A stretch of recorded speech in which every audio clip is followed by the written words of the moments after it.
I got the right temperature for shelter you from the storm. Hold on, girl, I got the right tactics to turn you on. And girl, I wanna be the papa, you can be the mom. Bumper exposed and girl, you got the chest out, but you know we start, cause girl, you're impressed out. And if it is out of me, if it is out, cause I got the remedy for make it stress out. Me have a flat to become a God bless out. And girl, if you want it, you have to confess out. And a life where we need set speed, if it is to my test out. Well, I'm on the way, this time cold, I wanna be keeping you warm. I got the right temperature for shelter you from the storm. Hold on, girl, I got the right tactics to turn you on. And girl, I wanna be the papa, you can be the mom. Girl, know some crazy now, this straight drop it and a Bridget and flavor show. Time for we make baby now, so stop ball like you, I get shady, yo. Woman, don't play me now, cause I'm a fritz and fat, not greedy, yo.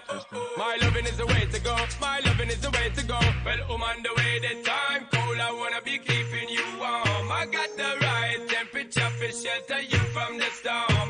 Hold on, girl, I got the right tactics to audio test, audio test. and girl, I wanna be the papa, you can be the mom. When they roll with a player like me, with a brother like me, girl, there is no other. No need to talk it right here, the spark it right here, keep it undercover. Come in love how you fit in your blouse and you fat in your jeans, I'm a wild discover. Everything about you, baby girl, can you hear when me utter?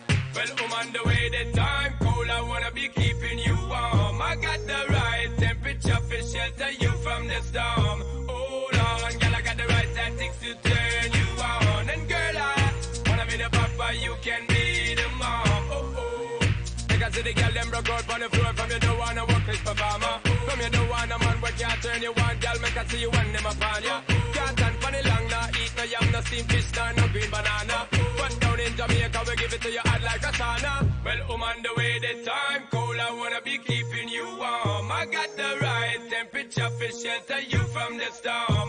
Hold on, girl, I got the right tactics to turn you on. And girl, I wanna be the papa, you can be. All right, welcome to the Bull Baseball League July 1st, Canada Day for you Canadians, 2022. And we have a bunch of things lined up today, mainly a 4-game sim, possibly a triple header play-by-play broadcast. And of course, the next big event in the league schedule is international free agent signings. Those are the amateur free agents, the 16 and 17-year-olds that go at the international complex.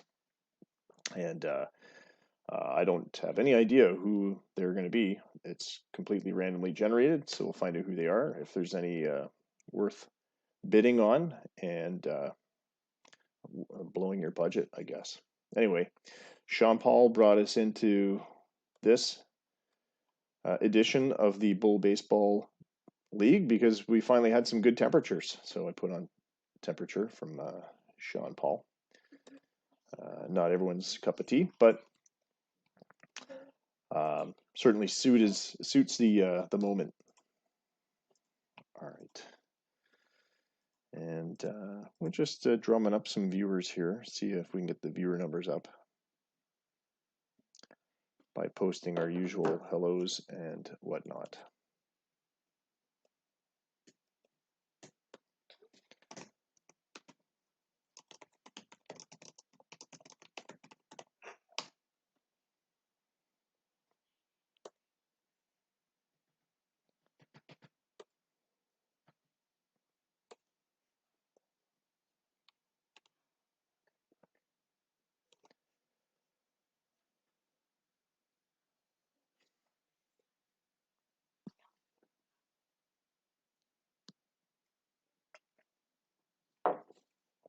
All right.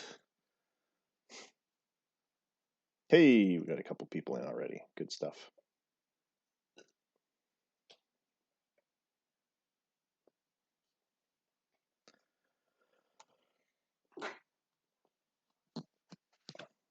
Tonight we had a number of exports. Oh, did I? I didn't update the Stats Plus, did I? All right, I won't check the sim preview. Actually, we might still get some of this sim previewed.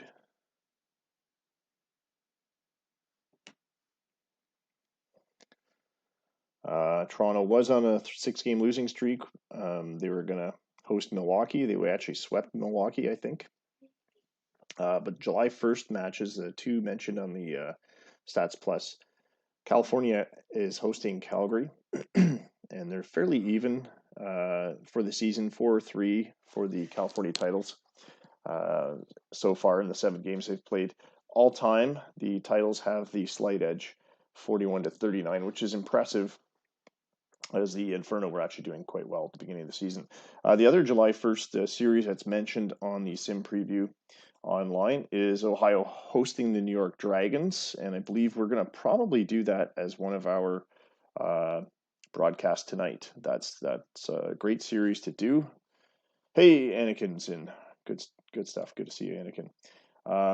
Yeah, we'll do the Ohio series, I think, and let me just get my list up and see who's been in the recent broadcasts. I don't want to keep broadcasting the same 2-3 teams over and over again,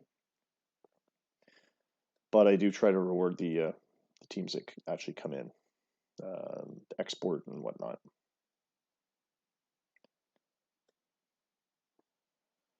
And oh my God, my screen is bright.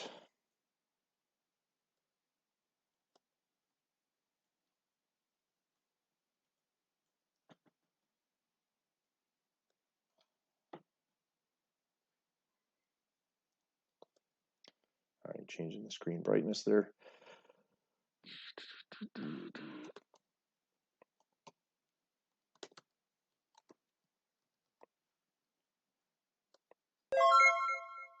All right, on the schedule. Hey, baked potatoes. Thank you for the follow.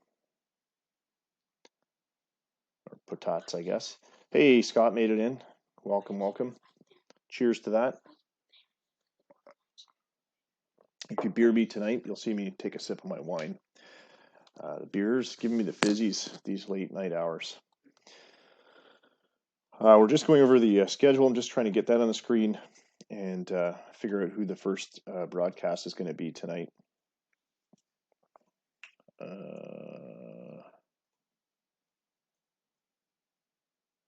Yeah, I think New York at Ohio will be game 1. Rollins is up against Sear, so that should be a pretty good matchup. And game 2, let's see, Miami, Arizona. The only teams that are playing, the only human versus human teams are Washington, Nevada, which is a good match anyway. We'll see the speeders roll through Washington Freedom. Jeff hasn't exported in at least a couple of weeks. So I don't know what's going on, if he's just kind of given up on his team or on OOTP 20. I have no idea. But at any rate, that's where we're at. So, and Scott Dumler never drops in. I've never seen him drop in, but I typically alternate leagues. So we'll do New York at Ohio, Washington, Nevada, and if we get to a game 3, which I suspect we might, we could end up doing Boston, Milwaukee. That'd be a good one. Hodges, French. Yeah.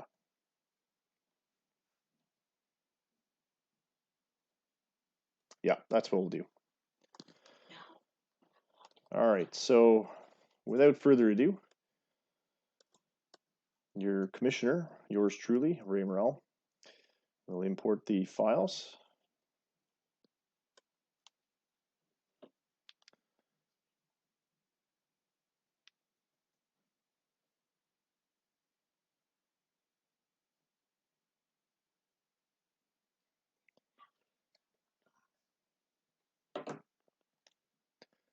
And while that's going on, I'll check to see if how you guys are doing. All right, yeah, we're going to try and do a triple header tonight, Scott.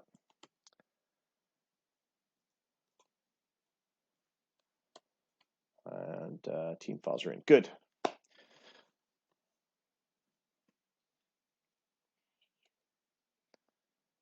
And I'm going to do a quick save and a quick backup because I have not backed up in a while, and I get nervous. And it's the beginning of a new month.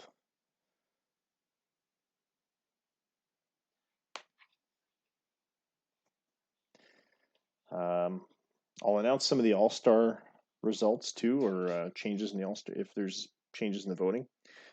And I think not this sim, but tomorrow's sim, we'll plug in the All-Star voting results because I don't want to leave it too long because the game's going to do it automatically at a certain point, and we've got to put it in manually because of the manual voting on Stats Plus. And June 10th is when they're announced in game. So yeah, we want to beat that June 10th.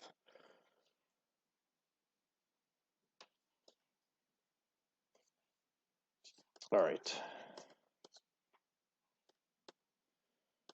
Sorry, this is stuff I probably could have done before we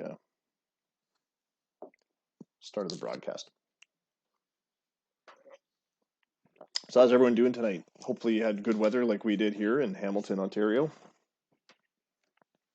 We're expecting plus 30 this week, which for you Americans is not the cold 30, it's the hot 30. It's closer to like 85 or something, 80, somewhere up around there. High 80s, low 90s. Maybe even, yeah, I'd say in the 90s actually. They're 30.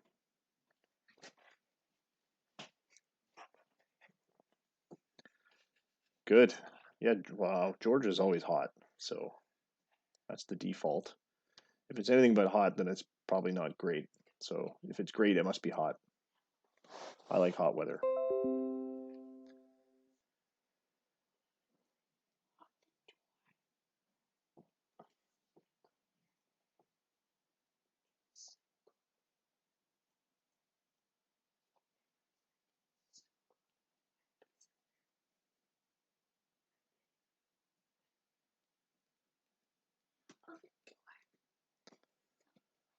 All right, what is going on with this backup?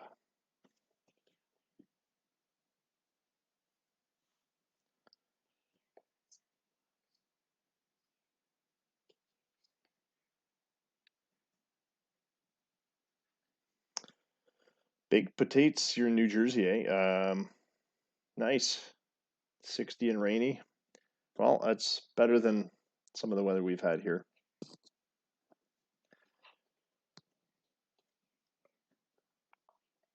Up to last week, we still had probably 10 degrees, which is, might do my rough conversion, maybe high 40s.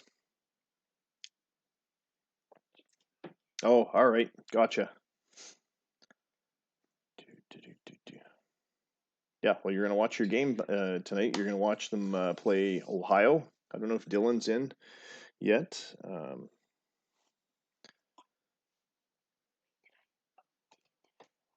But welcome, welcome, and thanks again for joining the league.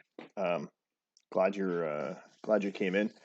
New York's a great team, actually. It's one of my favorites. The only team, if you look through our history and our wiki pages, it's the only team that has won every time they've gone to the championship.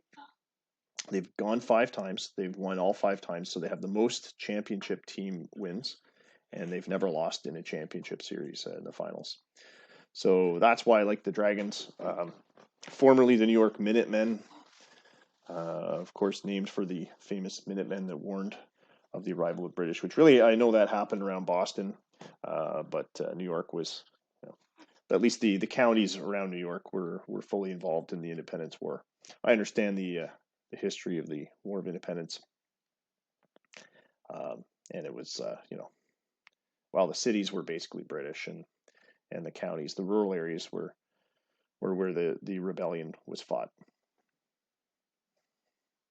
Eventually, the Brits were kicked out, but it took a quite a battle. So New York City may not have strong ties per se. It was Tory stronghold for a long while. But anyway, all right. So the backup's done. Now we can move on with more pertinent matters. We already did the imports.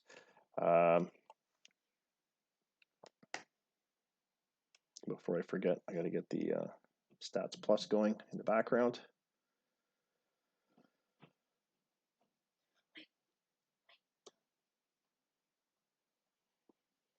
And then we're going to see some baseball, some OOTP 20 baseball. I can't wait for the league to switch over to 21. If for no other reason than the camera will actually pan during the ball and play sequences, which which is adds a little bit of dynamic, almost like you're watching the game on TV type. It's nowhere near MLB The Show 20 type graphics, but it's better than nothing.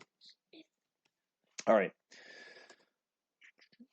So game one, again, New York Dragons at Ohio Oxen. New York still in command. No, not in command of the division. Yeah, in command of the division by one game. So they really need to hang on and beat Ohio here if they want to stay on top of the Lake League East. Boston, of course, is hoping for the Dragons to lose. They're separated by 2 losses, giving them 1 game behind. The Dragons are on a 3-game losing streak, so they're hoping to turn that around. And the Oxen, on the other hand, are trying to stay close and close that gap with the Ravens so that they can secure themselves a more solid wild card. But here we go.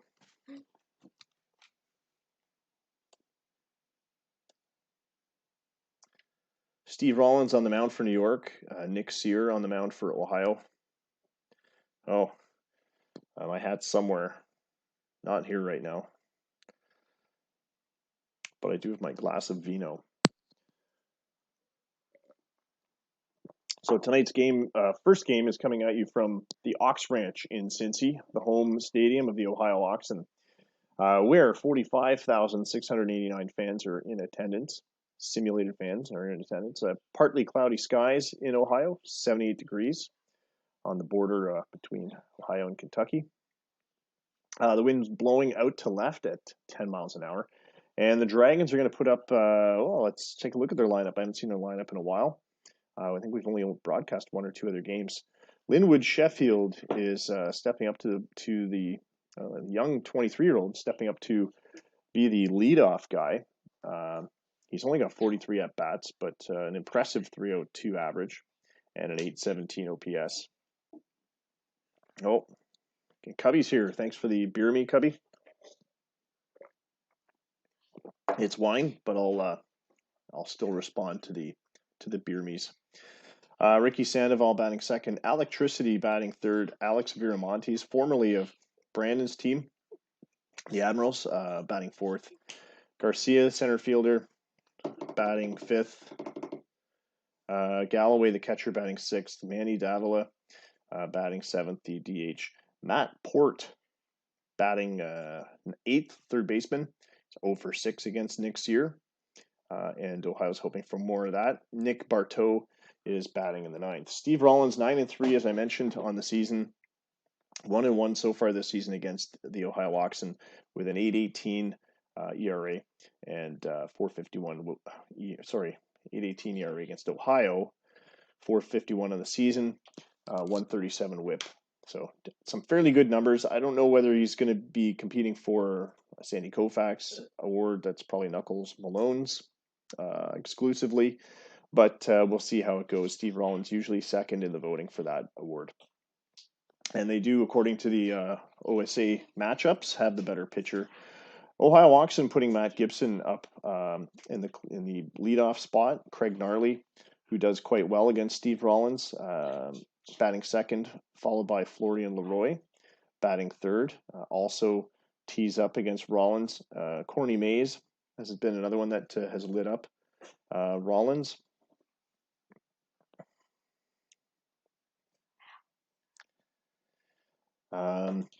Jose Santos, the DH, batting fifth. Sinfronio Chiabia batting sixth. Looks like a replacement catcher, David Jones. Is he a replacement? He was last year. It's 54 games. Yeah, I guess he's the regular guy now. Anyway, he's batting seventh. I don't know this name. Kyle Lala, shortstop, batting eighth, and Sam Britton, the third baseman. Oops, how do we... Nick Sear is the pitcher on the mound. And he's 6-6 in the season, 0-1 against New York. All right, so let's get this game rolling.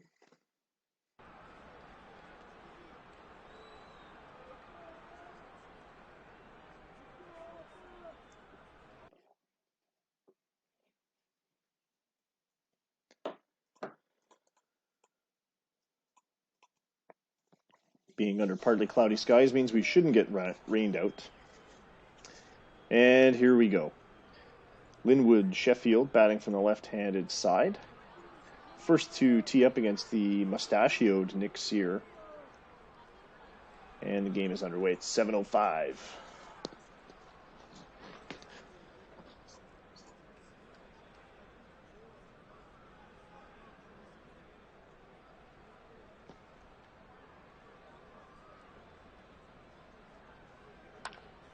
One pitch, and it's a sinking fly ball to center field. Gibson makes the grab, and that is one away. Ricky Sandoval next up to the plate. Nick Sears serves up a first pitch fastball, which is promptly grounded to third, thrown to Corny Mays at first for the out, and 2-away. Electricity now. And it's a ground ball back to the mound. Sear makes the throw, not in time. And Tricity beats it out for an infield single. Alex Viramontes now. And it's a balk. Sear has interrupted his throwing motion, did not deliver the ball. And Viramontes will get another look at an 0-2 count. And Electricity goes to second. Now it's a 2-2 count. And Viramontes connects, carries over the left field fence, just clearing it. He goes oppo for a 2-run shot, 352 feet. And the York Dragons take an early lead here in the first inning with 2 out.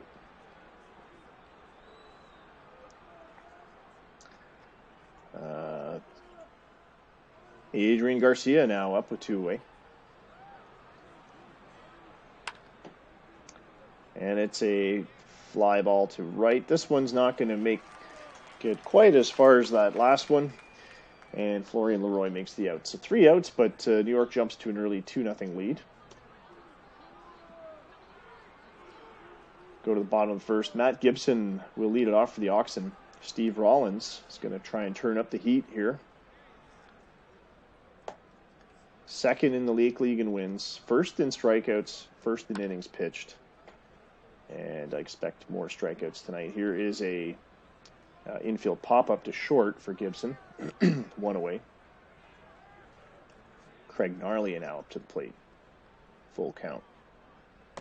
Swing and a miss. And there's the first strikeout of the night for Steve Rollins and for Craig Gnarly. Florian Leroy now with 2 away. Here's the 1-2 pitch. Swing and a miss on a 90-mile-an-hour sinker. And those 2 Ks will end the first for Ohio. 3 up, 3 down. Adonis Galloway now stepping up to the plate for the Dragons. Here's the 2-2 pitch from Sear. Called strike 3. And Sear shows he's got the stuff too. 78 strikeouts on the season. Not quite as many as Steve Rollins. Davila with a liner to center that drops in, and it's a base hit. Ohio will now have to watch his speed, or watch for the steal. Matt Port up to the plate now, 3-1 count. Called for a ball 4. And it's a walk. 2 on now with 1 out for Nick Bartos. We reach the bottom of the Dragons order. And he hits this one sharply on the ground. It's a double play ball. And that does indeed end up what happens. And the Oxen get themselves out of this inning here, top of the second. Corny Mays now up to the plate.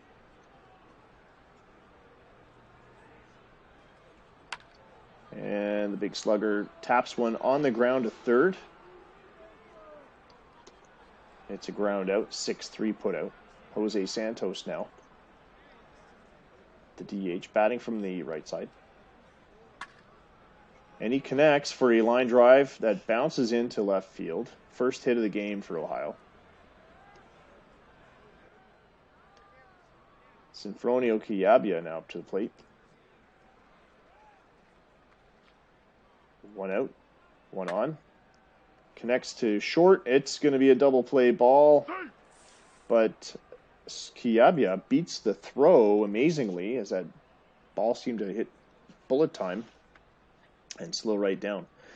Kiabia safe at first on the fielder's choice. David Jones now up to the plate, the Ohio catcher. With a little bit of pop in his bat.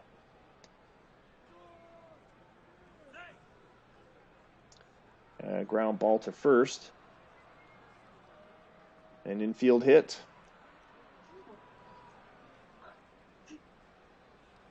Kyle Lala up to the plate. 2 out, 2 on in the bottom of the second. 2-0 is the score. Ground ball to second base, and that's going to end it. So the Ohio Oxen strand 2 at the end of 2. And we go to the top of 3. Linwood Sheffield. Well, say that 3 times fast. Linwood Sheffield will go back up to the plate for his second round as we go back to the top of the order for the Dragons. Nick Sear, the 0-2 pitch, strike 3 on a fastball, 93 miles an hour. Punches him out. Sear gets strikeout number 2 of the game. Here's Ricky Sandoval. The line drive to center. Charging in is Gibson to make the grab. 2 away. Electricity now, who we understand is looking to renew his contract for big dollars. He's 1 for 1 tonight. Ground ball up the middle. This will be a second base hit for Electricity. And this is looking suspiciously like the first inning with 2 outs, 1 on, and now Alex Viramontes homered to left. Nick Sear's going to have to come up with different stuff to pitch him. And Viramontes, fly ball to right. This one trails off and is caught by the right fielder Florian Leroy. And the score remains 2-0 for the New York Dragons as we go to the bottom of the third. And Sam Britton will step up to the plate. He is the 9th in the order for the Oxen, getting his first look at Rollins. Here's a 2-1 pitch. Sam Britton with a towering fly ball deep to the wall in center field. I lost sight of it for a second there. And it looks like Garcia had to chase that one down, take it off the wall. A double for Britton to start things off here in the third for Ohio. Matt Gibson now up the plate. And it's a fly ball to center as well. Doesn't look like it's going to carry as far, but Britton tags up and easily trots into third with no throw. 1 away for Craig Gnarly with the runner at third base. Pop fly, it's in the infield. Matt Port ranges over to grab it. And we have 2 outs. Florian Leroy now the batter. 0-1 pitch, grounded to short. The throw to first should make it, and does. And so the Ohio Oxen, despite the early advantage, strand Britton at third and are unable to convert in 3 outs. Adrian Garcia will lead it off for New York here in the top of the fourth. Nick Sear has now pitched 3 innings. And Garcia taps this one right over the head of a leaping Kyle Lala. It's a base hit to center field. Here's a first pitch to Adonis Galloway. Ground ball to second. The throw to short at second base gets 1. No throw to first.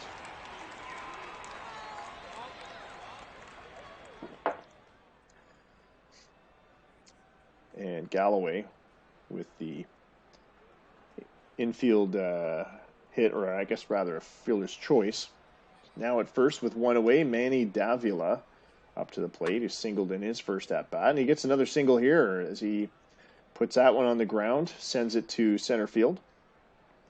Matt Gibson throwing ahead of the lead runner, keeping Galloway at second.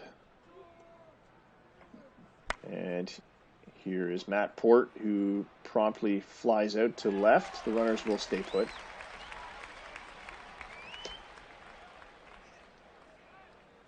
And Nick Barteau now the batter. And he pops this one to right field. Charging in for it is Leroy, who makes the grab. And the New York Dragons strand 2. 2-0 for the Dragons still as we go to the bottom of the 4th, turning into a bit of a pitcher's battle between Rollins and Nick Sear. As we check the out-of-town scores, they're now at work in Chicago. Montreal with an early 2-0 lead. Corey Mays with a fly out to center field, close to the track, but caught. Jose Santos now with one away. Here's the full count pitch. And it's a line drive that sinks and gets into center field.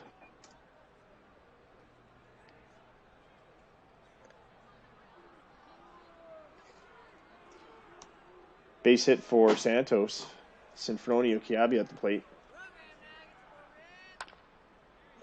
Ground ball to third. That sets up a beautiful double play, and that ends the 4th. So some defensive wizardry on both sides has kept the scoring to a minimum, and Sear has only allowed 6 hits. As he gets his next turn at on the mound, Linwood Sheffield lines out to on a fading line drive to center. Matt Gibson charges in and grabs it on the leap. A great out, and promptly serves up a walk to Ricky Sandoval. Second walk of the game. Electricity now up 2 for 2 tonight. 2-2 pitch, swing and a miss, strike 3 on a fastball, 95 miles an hour on the clock. His first strikeout of the night, number 3 on the game for Nick Sear, and he has reached 80 on the season now. Alex Viramonte's 0-1 pitch. Ground ball to second. The throw to first gets the third out. The force. And we go to the bottom of 5. David Jones will be followed by Kyle Lala and Sam Britton. Steve Rollins still cooking with gas on the mound. Although he misses here on a 3-0 pitch, Jones earns a walk. Kyle Lala the batter. Here's the 1-0 pitch. Connects. It's a fly ball to center, and that's going to have Jones retreating back to first base as Garcia makes the grab. Here's Sam Britton. There goes the runner. Here's the throw from Galloway. Sliding safe. Jones safe with his second steal of the season. Not a fast guy, but he knows exactly when to break. And he broke early enough there that Galloway couldn't gun him down. Sam Britton now up. Taps this one on the ground to second. The throw to first gets him, and Jones moves over to third. 2 outs for Matt Gibson with the runner at third. Here's the 2-0 pitch from Rollins. Gibson connects. It's a fly ball to left, rolling off the table and into the glove of Nick Bartow. That'll end it. So Ohio strands one at third base again, and we will go to the top of 6.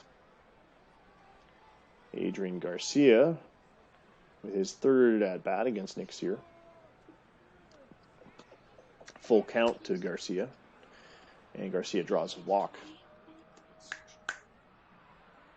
Adonis Galloway with one on, no out. Called strike 3 on a 1-2 pitch. Fastball down the pipe. That's 1 out. Manny Davila up the plate. This one gets away from the backstop. Jones, and Garcia moves to second. That'll be scored as a wild pitch. Here's a 2-1 pitch to Davila. Solid line drive to the gap in left. Rounding third is Garcia to come home.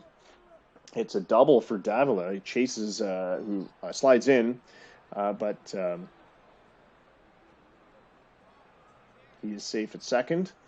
3-0 for the Dragons. Matt Port, the batter. Swing and a miss from Matt Port. Strike 3.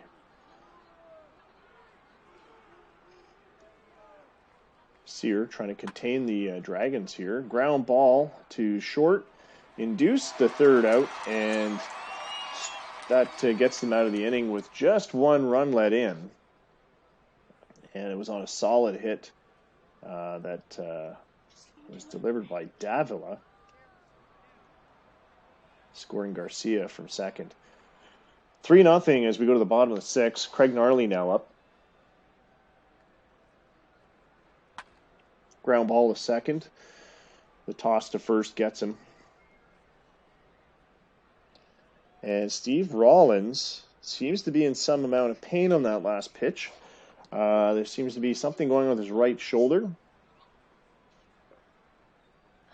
And he's pitching a gem of a game, but it looks like he's going to have to come out of the ballgame. He's been replaced by Hiku Inui. And we'll check the out-of-town scores while we're orienting ourselves. 0-0, Toronto, Minneapolis. 5-3 for Montreal. Chicago on the scoreboard there now in the second.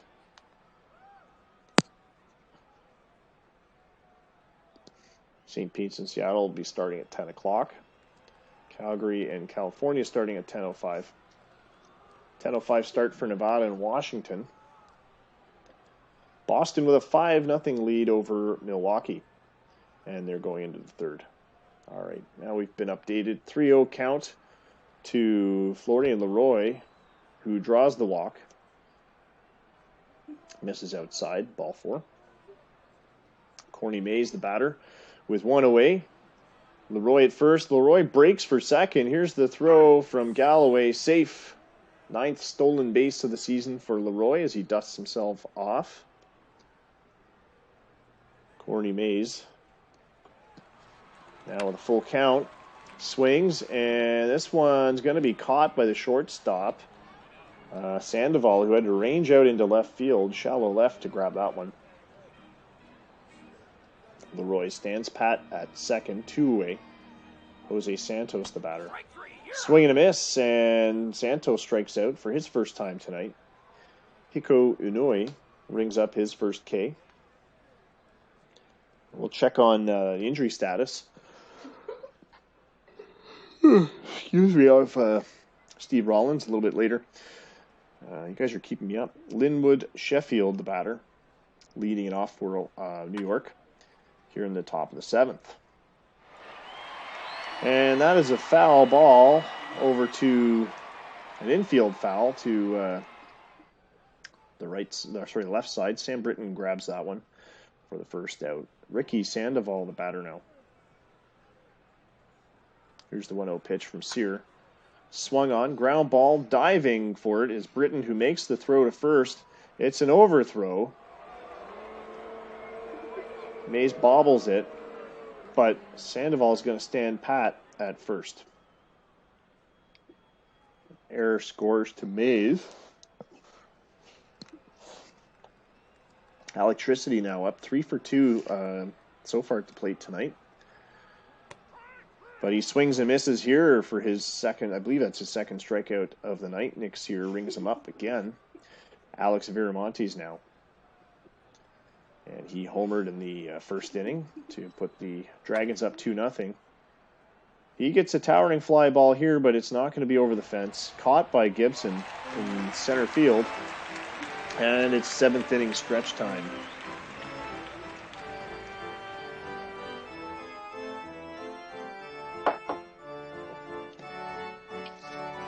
We'll have a look at the out-of-town scores. 6-0 now for the Brawlers. Milwaukee, just 2 hits. Minneapolis Ravens 1-0 on the 2-hit Toronto Nomads.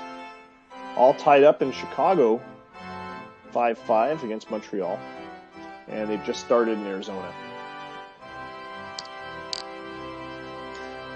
The Ravens and Chicago both leading in their games. Chicago tied, but they need a win here to stay ahead of the Ravens is what I was trying to get at. Sinfroni Kiabia will lead it off for the Ohio Oxen here against Hiku. Swings and misses at a 2-2 pitch inside. And that sent him back to the dugout. Disappointed. David Jones, the batter, up now with one away. And it's a shot back to the mound. Hiku Inui makes the throw to first for the out. Kyle Lala now the batter. Inui winds up, delivers. Ground ball back to the mound. Throw to first. Doesn't beat Lala there. 100-mile-an-hour fastball, too. Hit back right back to the pitcher. Lala safe at first. Beats the throw. Sam Britton the batter. And he hammers one right into first base. Caught by Viramontes, who tosses it for some reason to Hiku Inui and to come all the way from the mound to grab it. Why Viramontes didn't play it himself, I don't know. But Britton's safe. Lala's safe. An infield hit for Britton. And Matt Gibson now with 2 on and 2 out. Tying run on at the plate. Swing and a miss. Strike 3. So no tie. Ohio strands 2. Adrian Garcia will lead it off for the Dragons. Comfortable still in their 3-0 lead. Nick Sear winds, delivers. Ground ball to short. Lala makes the throw to Corny Mays for the out. One away. Adonis Galloway now up. Hammers one up the middle into center field. Gibson makes the grab. Throw to the cutoff will have Galloway standing pat at first. And that's going to do it for Nick Sear. 7 1/3 innings. And a collection of hits. Just 3 earned runs. Bob Hawkins coming into pitch now for Ohio.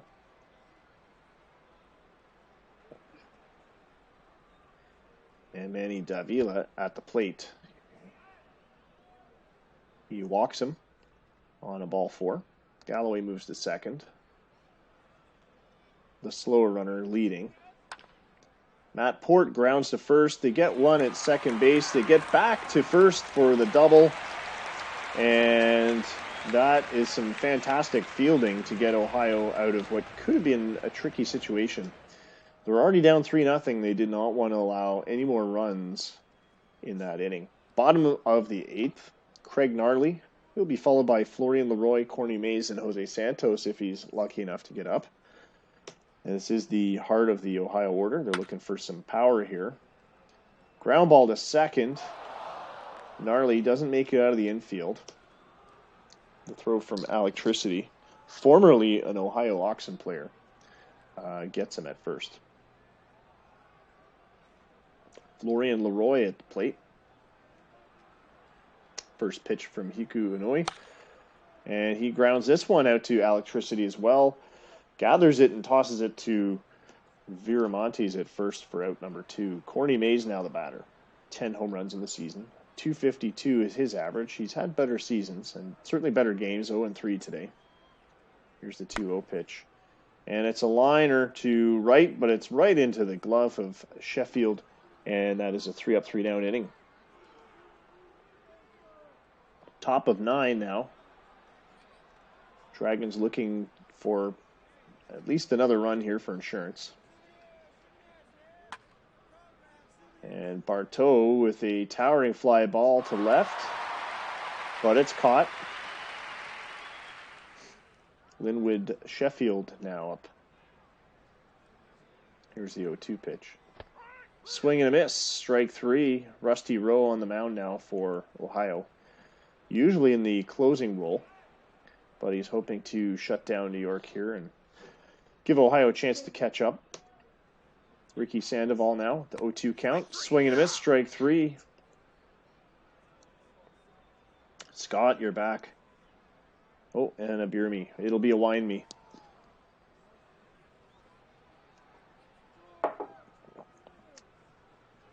All right, bottom 9. And Ohio needs their 3 runs now or never. Jose Santos at the plate. 1-0 pitch from Glenn Talbert coming in for, I believe it's a save situation. 3 runs or less as a lead. Talbert induces a ground out to Matt Port, and that's one away. Sinfronio Chiabia now at the plate. He's 0 for 3. And he lines one into left, but it's chased down by Nick Barteau, who makes the catch on the run. And there's 2 away. Here's Glenn Talbert again. Inside on that full count pitch. David Jones earns himself a walk. Kyle Lala at the plate. Here's the 1-2 pitch. Swing and a miss, strike 3, and that's going to put a bow on it. New York shuts out the Ohio Oxen 3-0. On the back of a strong performance from Steve Rollins, who came out after 5 innings with an arm injury. We'll check on that arm injury in a moment. It was a steady decline since then. It's just 6 hits for Ohio, no runs, 1 error. They fall to 42 and 37, still well above 500. The Dragons, 37 and 41, have squeaked this one in on Ohio to maintain their lead, I imagine, on the Lake League East Division. 3 runs, 8 hits, no errors. The winning pitcher was indeed Steve Rollins. He's served enough innings, and he'll get his 10th win of the season. Nick Sear falls to 6 and 7. Glenn Talbert was save number 12. And let's have a look here at Steve Rollins, who also earned player of the game. And it is terrible, terrible news for our brand new GM, Daniel, who just came in and took over the team with a very promising ace. And it is a torn labrum. He'll be gone 3 to 4 months. He is gone for the season. Unless the Dragons make it to the playoffs, I don't imagine we're going to see Rollins again in 2022. Terrible news for the Dragons. But on a happier note, at least Rollins goes out on a high note, player of the game. But certainly the Dragons were looking for some more innings out of Rollins this year. What a shame. Second in wins currently, now tied for first, I imagine. Leading in strikeouts and leading in innings pitched. But that's going to do it for Rollins for this year. All right, in the other games, the Pit Bulls just squeaking by the Metros. Looks like quite a slugfest there. Well, not so much in the home runs, but a lot of runs scored. 11-9 was the final, and 15 hits for the Pit Bulls. So a lot of hits, getting the players around. It was a blowout for the Brawlers over Milwaukee, 11-0. Wow, I want to know who was pitching for the Hops. Was it Askew the whole time? He earned the loss. But just what a 11-0. A 3-hitter shutout for Gutierrez at that. His 3rd win of the season, Alfonso Gutierrez. Nomads were blanked by the Ravens, 3-0. Malone with his 10th win of the season. And Daniels with save number 17. In the Metropolitan League, the Arizona Cowboys beat the Storm 12-7. The Titles wash over the Calgary Inferno and put out the Flames 12-2. Washington Freedom fall to the Speeders 7-5 in what's a relatively close game for the Speeders. I thought that would be more of a blowout. And the Admirals fall to the Salts just by 1 run, 7-6. That's not going to help their case in maintaining that lead in that division, as Calgary did lose tonight, but some of those teams really can catch up. Actually, all the East Division teams lost tonight, so I guess it's a wash. Tex Rudman in the running for Metro Rookie of the Year. He's already got Rookie of the Month a couple months running. 2 for 4 tonight with 2 home runs, 3 RBIs, 3 runs scored for Arizona against Miami. All right, we're going to go to game 2. Just 10 more minutes till 11 o'clock.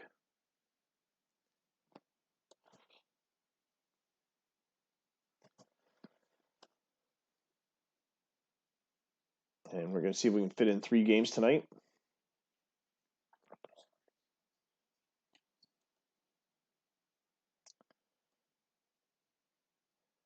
But first, let's have a look at the international amateurs who were just announced today. And we are on the OSA ratings, so your scouts may have a different view of these guys.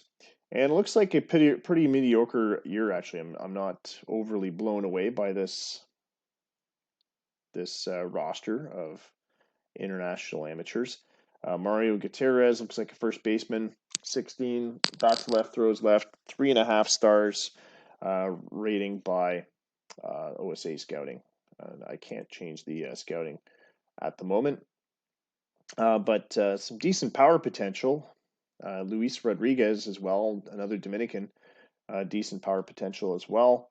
But it doesn't look like there's too many pitchers. Oa Hatora, 2.5 star rated. So yeah, it does not look like an incredible crop of young folks.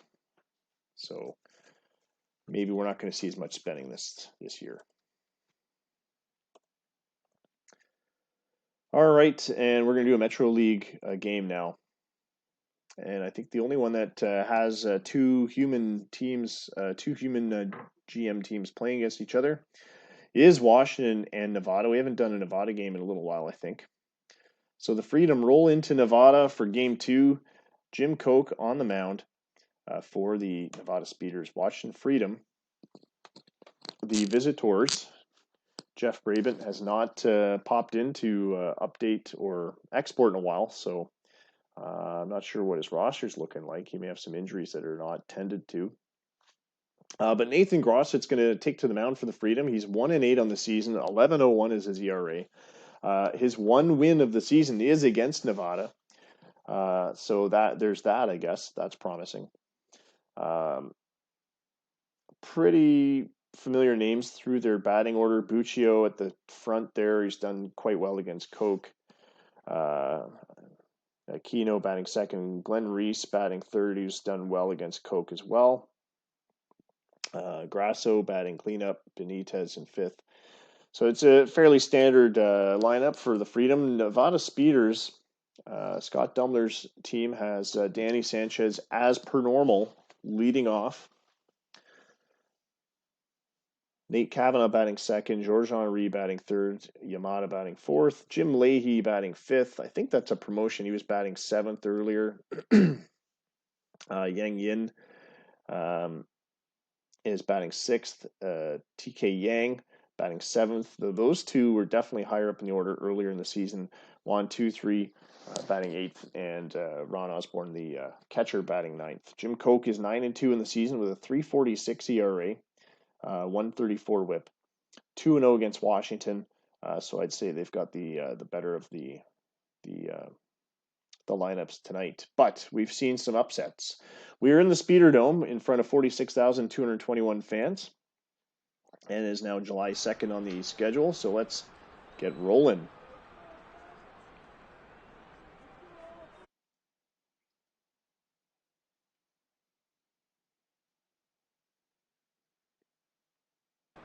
And just 1 sec.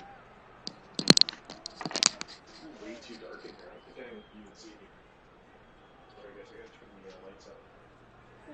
It's time for you guys to have some camera. You said 10 minutes, 2 minutes, like 5 minutes. We're gonna start. It's still 6 minutes off. Okay, but at 6 minutes from now, I don't want to be saying go upstairs. Okay? I want you guys to do that already. All right. Jim Koch on the mound for Nevada. Danny Buccio up to the plate. Here's the pitch. And it's the first pitch to Buccio that is a fly out to left.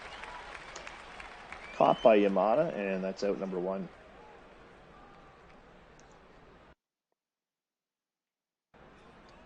Javier Aquino, the batter. Strike 3 pitch down the middle. And it's a call strike 3, I believe. 2-away. Glenn Reese now. Koch winds up. And Reese sizzles one into the left corner. Chased down by Yamada. It's a double.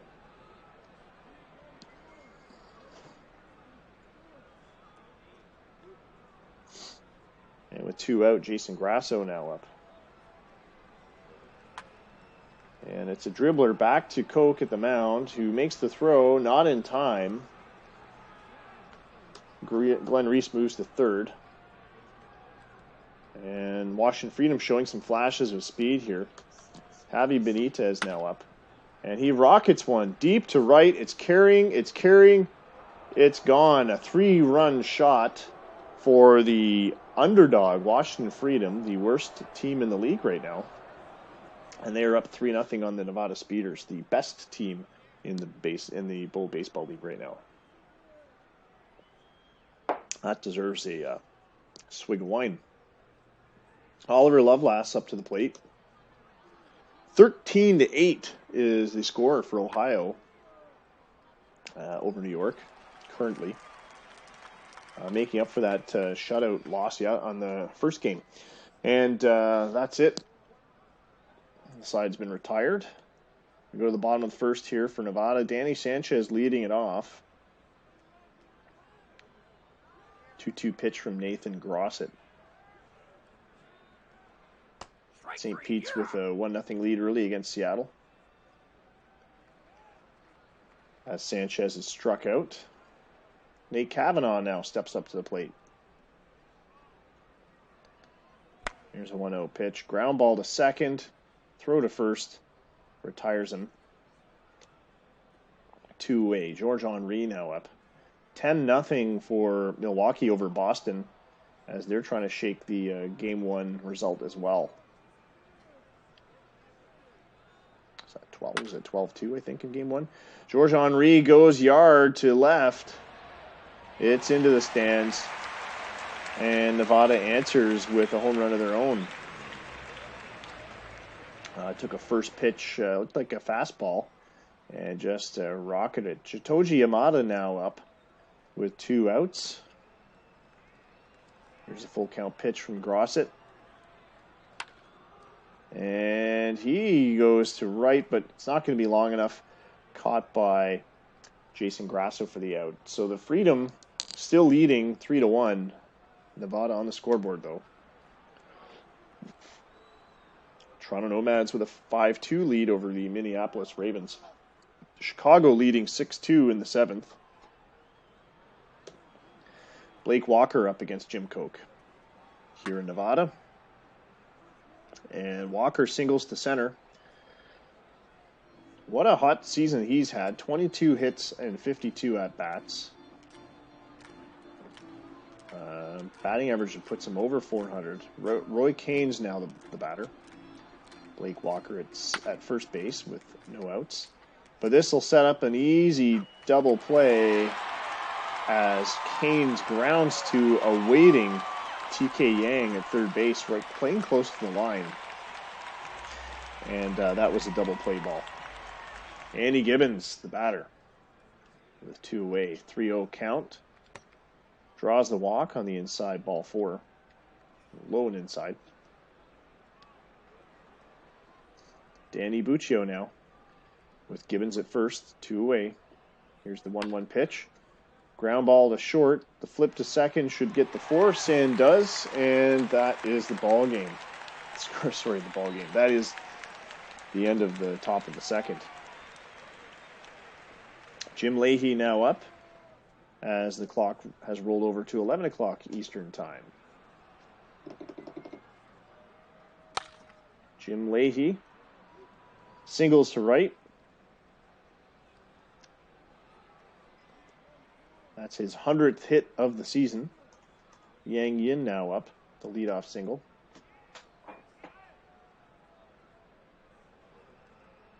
We'll talk about it later. Okay?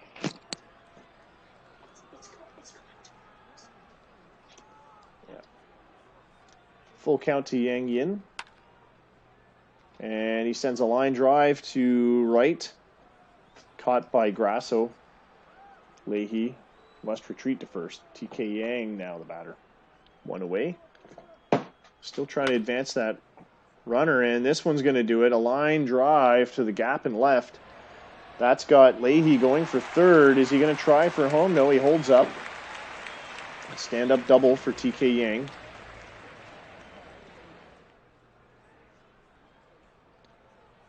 Juan 2-3 now is up to the plate.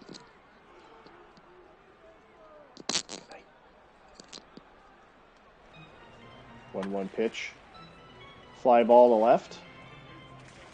Diving for it is Canes, who makes the catch.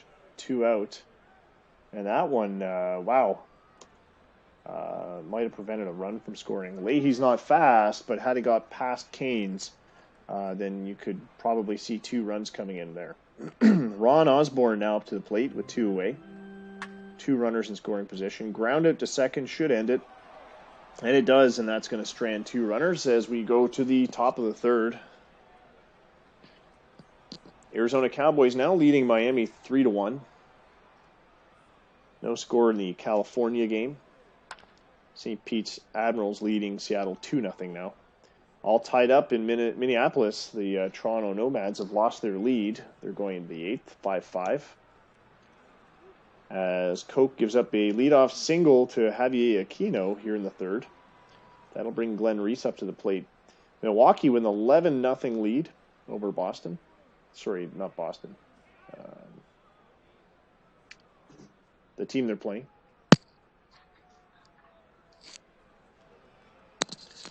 I'm going to be going for another hour, so just head upstairs, okay?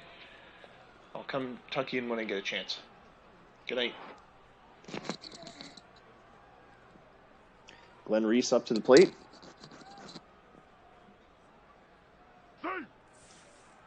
As Aquino breaks for second and gets his 7th steal of the season. Here's the 2-2 pitch to Reese now. And it's a pop-up to foul territory over on the left side for out number 1. Interesting MLB rule. As when on a caught fly ball, the runner can still run. The ball's still live. But, of course, that close to third base, very rarely does that ever happen. Jim Koch with a ground out to third base. Aquino moves to third on the throw, 2 away for Javier Benitez. Here's the 2-2 pitch. Swing and a miss, strike 3. That's going to end it and strand 1 for Washington, but they still hold the lead, 3-1. As we go to the bottom of the third now. Chicago with a 10-2 lead over Montreal. Stanley Sanchez with a leadoff single to center here, as nobody gets a glove on it. Boston, that's it. So Jesse's Boston Brawlers are the team that Milwaukee is currently leading 11-4 now. They're in the bottom of the 8th. Nate Kavanaugh up to the plate. Danny Sanchez at first after his leadoff single. Kavanaugh with a 2-1 pitch, and he puts that one, parks it into the corner and left. It's going to be extra. Sanchez may even go for 3. No, he holds up at third. As the throw to second will keep Kavanaugh honest. It was a stand-up double, though. And George Henry now. No outs. 2-1 pitch. Liner on the ground to third base. Throw to first gets the force. 1 away. Runners don't move. Chitoji Yamada, the batter. Here's the 3-1 pitch. Called for ball 4. And that sets up Jim Leahy, 19 home runs on the season. And I believe we've already seen a Jim Leahy grand slam this season. Bases loaded. And he sends one to left. It's not going to carry. But the runner's coming anyway. Sanchez coming home. It's going to be close. He's safe. The tag was made, but Sanchez scoring on that fly ball. So a sac fly for Leahy for out number 2. Now we have runners at first and second with 2 away, and Yang Yin at the plate. Nevada with 2 runs on the board. 3-0 count to Yin. Draws the walk, and that's going to bring up Yang. So Yin and Yang are in the batting order again. Yang is 1 for 1 today. Bases are drunk. 1-2 pitch from Grosset. Swing and a miss, strike 3. He did try to check his swing, but he went around. And that's going to strand 3 batters, but Nevada does get one in, and they cut that lead to just 1 run now. Top of the 4th, Washington looking for some insurance here. It is a close game indeed, Scott. Jim Koch gets a strikeout here on Oliver Loveless on a 1-2 pitch, a changeup, 81 miles an hour. Blake Walker, the batter. It's 1 for 1 today. Swing and a miss on that. Check swing strikeout. 4th of the game for Jim Koch, 88 on the season. Roy Kane's the batter. 2-2 pitch. Swung on, ground ball to short. The throw to first gets him. And that retires the side. We go to the bottom of the 4th as we change sides again. Still 3-2 for the visiting Washington Freedom. They're in the bottom of 9 now in Minneapolis, still tied up against Toronto, 5-5. Chicago still had the lead, but 10-7 now as Montreal's caught up. California trailing 6-0 in the 4th. St. Pete still ahead 2-0 over Seattle. They're in the 5th. Juan 2-3 facing off against Grosset. Here's the 1-0 pitch. Swung on, ground ball back to the pitcher, who makes the throw for the out. And that will bring up left-handed catcher Ron Osborne. Left-handed batting catcher Ron Osborne. Number 9th in the order. And it's a pop-up to second, looks like, for 2 out. And that'll bring up Danny Sanchez, 1 for 2 today. Batting .383 on the season. I believe he's the league leader in the Metro League. But he lines out to Grasso at right here to end it. And that's a 1-2-3 inning for Nevada. So we go to the top of 5. Washington Freedom still hanging on to their 1-0 lead. They're going to try and add to it. Andy Gibbons now with a towering fly ball to right. But it's short. Ian makes the catch. Danny Buccio now. Swung on, back to the pitcher. But Buccio beats the throw. He's got the speed to do it, and he does. Koch is unable to get to the ball in time. Buccio, an infield hit, safe at first. 1 away for Javier Aquino. Another one back to the mound. This time Koch has it. He gets the lead runner, but there's no relay to get Aquino, who's safe at first on the fielder's choice. Have they gone to extras? I don't doubt it. They were tied up. Glenn Reese, the batter, with 2 away. Ground ball to short. The throw to second gets Aquino, and that is the end of the top of the 5th. Go to the bottom half. Nevada's going to send up Kavanaugh, Henry, and Yamada. 5-0 is the score for St. Pete's. Kavanaugh with a very high fly ball to left. Called for an out. Georges Henry now up.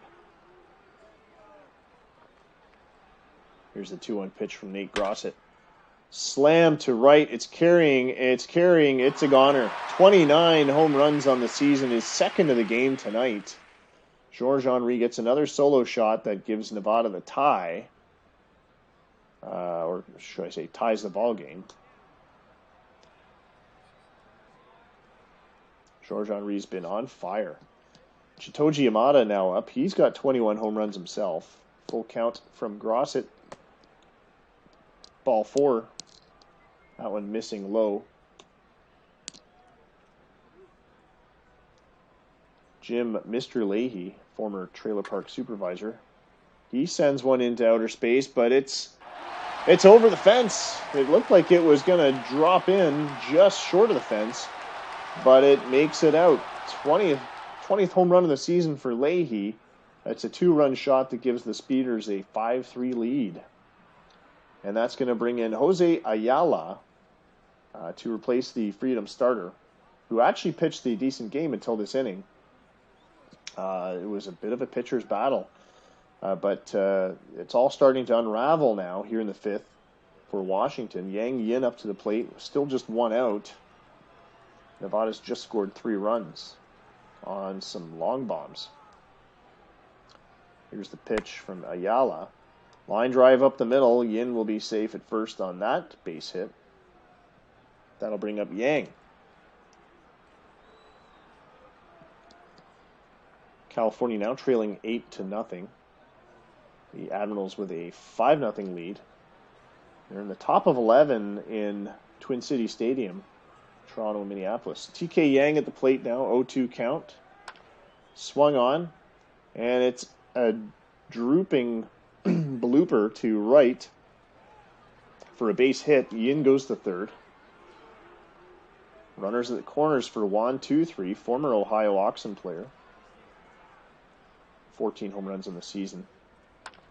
Came over in a trade last season. They try for the double play. They don't get it. So the run scores from third base. Yin cashes in. Yang is out at second on the force. 2-3 safe at first on what will amount to a fielder's choice with an RBI. Ron Osborne, the batter.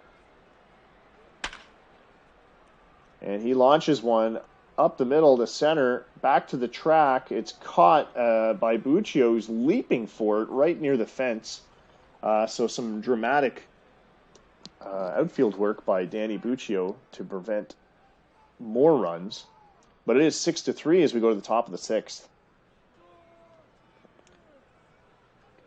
Jason Grasso leading it off for Washington against Jim Koch, who's still pitching solidly, although he gives up his 7th hit of the game here, as Grasso rounds first, goes for second, after lining one into the right field gap. So leadoff double for Grasso sets up Javi Benitez. And Benitez goes to right. It's carrying. It's back to the glove of Yin. Just short of the track. Grasso moves to third. There's one out. Outfield playing shallow for Oliver Lovelace. They're trying to guard for the rundown from Grasso on a fly ball. But, of course, this plan only works if the fly ball is in front of the outfielder. As this one is Koch. But it's a blooper. It's a single to right field as Koch serves up a 2-2 knuckle curve that Oliver Lovelace manages to connect with. So an RBI single gives Washington a 4th run and cuts that Nevada lead down. Blake Walker, the tying run now, is at the plate. Here's the 1-1 pitch. Ground ball up the middle. Past a diving Sanchez. Henry grabs it, throws to third to hold the runner at second. Always throwing ahead of the lead runner. Roy Kane's the batter. 9-5 is the score for Toronto in Minneapolis. They're in the top of the 11th, and I missed what happened there. Perhaps it'll come around again, but I'm curious to see, was that on the back of a grand slam, or what was going on there? A triple. Wow. An RBI triple. There must have been some other runs there too. So Roy Kane's here in Nevada up against Jim Koch. Sends a fly ball to right. Promptly caught by Yang Yin.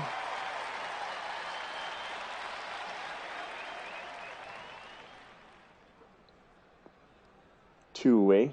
Andy Gibbons now. 2 runners on.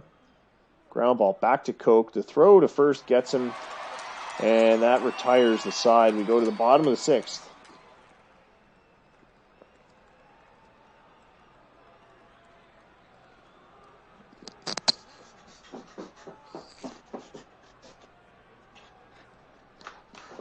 Danny Sanchez leading it off for Nevada.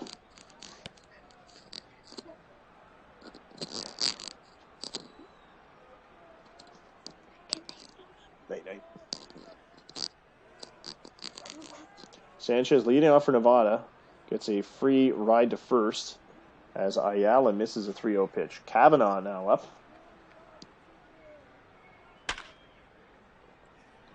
Ground ball to left for a single. The first 2 runners are aboard for Nevada. as they're starting to ramp up the pressure on the Washington Freedom. George Henry, who's 2 for 2 tonight at the plate. Both hits were home runs, solo shots. He's up to the plate again. 3-0 pitch, connecting, but this one's a fly ball into the glove of Grasso. It looked like it had some English on it, but it wasn't going far enough. 10-5 as the Toronto Nomads go to the bottom of the 11th against the Ravens. Gilchrist on the mound from the Nomads. Runners on base for the Ravens. 7-3 for Arizona. 12-0 for Calgary as they're demolishing California. Shitoji Yamada now up to the plate. 2 on, 1 out. A towering fly ball right that carries and is gone. A 3-run shot for Yamada, his 22nd of the season. And that's going to make it 9-4 for the Speeders. And Washington is now starting to wonder if they're going to be able to catch up. They had that early lead, but their pitching has just fallen by the wayside as they've served up some big honking soft balls. Some meaty home run balls. And now Jim Leahy with 20 on the season and 1 tonight, stepping up against Bill Pelton, who's come into relief for Ayala. Just 1 away. Here's a first pitch to Jim Leahy. And it's a pop-up.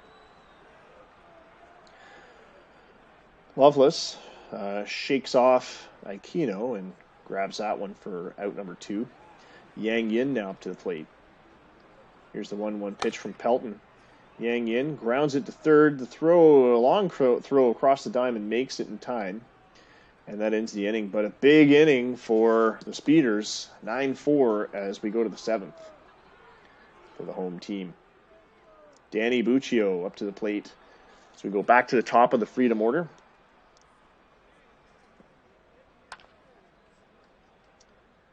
Fly ball to the left. Caught by Yamada. Out number 1. St. Pete's Admirals still with a 5-0 lead. A 1-hitter going in Seattle for Ramirez. Just 2 walks allowed, 6 strikeouts. Javi Aquino up to the plate now with 1 away. Jim Koch lines up, delivers a 1-0 pitch. Line drive to right. Chasing it down is Yin for the out. Jim Koch, the batter. 3-1 pitch, rather. And Koch connects. It's going to carry. It's out of here. 362 feet as Nevada registers run number 10 on that solo shot. Sorry. Glenn Reese was playing for Washington. I'm completely flummoxed here. They do indeed have their 5th run of the game. It's 9-5. Jason Grasso up to the plate, 2 away for the Freedom. Yeah, I need another beer me. Probably I need to give back some beer me's. I need to refund you. I just noticed St. Pete's lost their shutout bid, their 1-hitter shutout bid. Grasso with a solid line drive to right in the gap. I should say it right. Stand-up double. Koch has now allowed 11 hits today. 5 earned runs. Not a fantastic game for Jim Koch, but he still has a commanding lead behind him here. And I'll redeem that beer me in a minute after I refill my vino. Travis Casillas coming into pitch now, giving a break to Jim Koch after his 11th hit of the game, I believe. Javi Benitez up to the plate. 2 away. Here's the 0-2 pitch to Benitez. Strike 3 pitch. 100-mile-an-hour fastball. And it's stretch time. And I'm going to refill my vino.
All right, I'm back in action here, and now I can redeem Scott's Beer Me.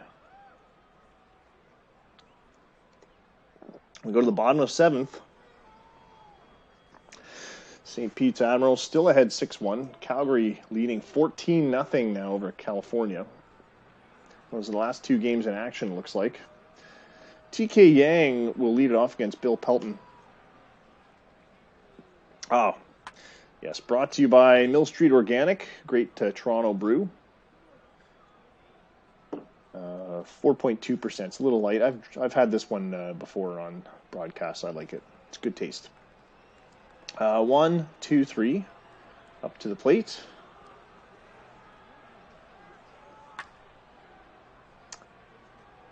And he has launched one to left. That is not coming back. That is the 10th run of the game for Nevada. 15 on the season for Juan 2-3.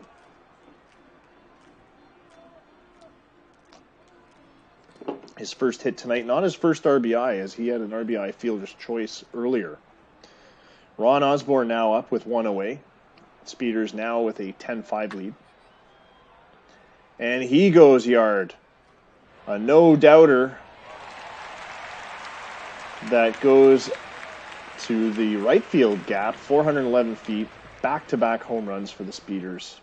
And we go to Danny Sanchez. Very poor chance of another home run here with Sanchez, although he does have 5 on the season. But he's more of a base hit guy. Here's the 2-2 pitch to from Bill Pelton. Ground ball up the middle that gets to center. Sanchez safe at first. Nate Kavanaugh now up to the plate. And there's your 3rd home run of the inning. Kavanaugh with a 2-run shot. That's going to spell the end for Bill Pelton.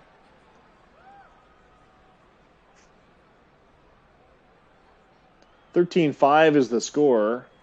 No, Pelton's going to stay in.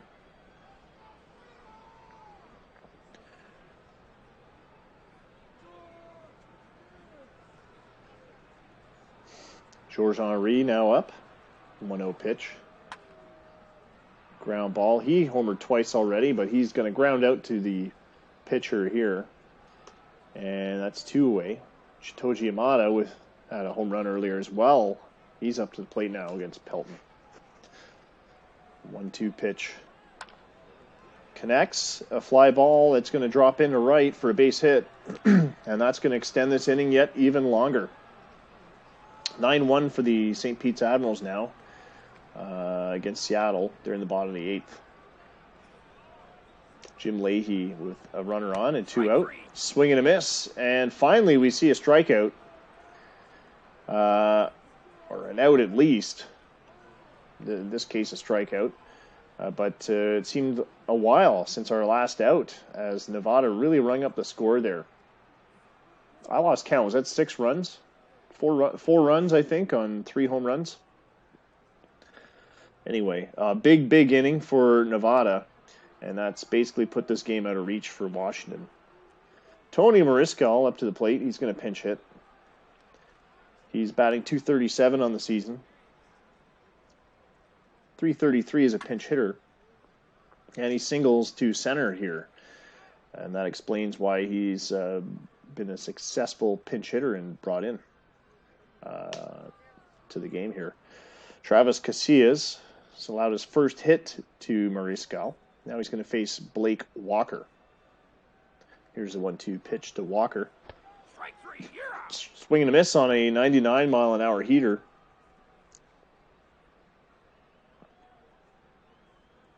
Roy Kane's now up. Inside called strike 3 inside third of the strike zone. 2-way. Juan Medina pinch hitting. He'll step up to the plate now. And he rockets one to right. It's back, way back. A 2-run shot by Juan Medina. His first home run of the season. Not a power hitter, but he just hit that one right off the end of the bat, just outside of the strike zone. And Casillas gets rung up for two runs here. But Washington still trailing by 6. in the top of the 8th. Danny Buccio now up. He's 1 for 4 today. Connects hard, but it's on the ground to third. The throw to first gets him, and that retires him. So 2 on, and it's 2 runs on 2 hits, no errors, no runners left on. The Freedom have trimmed the lead 13-7, but they are still 6 runs behind. Tony Maldonado is coming in to pitch for Washington. Yang Yin's going to lead it off for the Speeders here in the bottom of the 8th.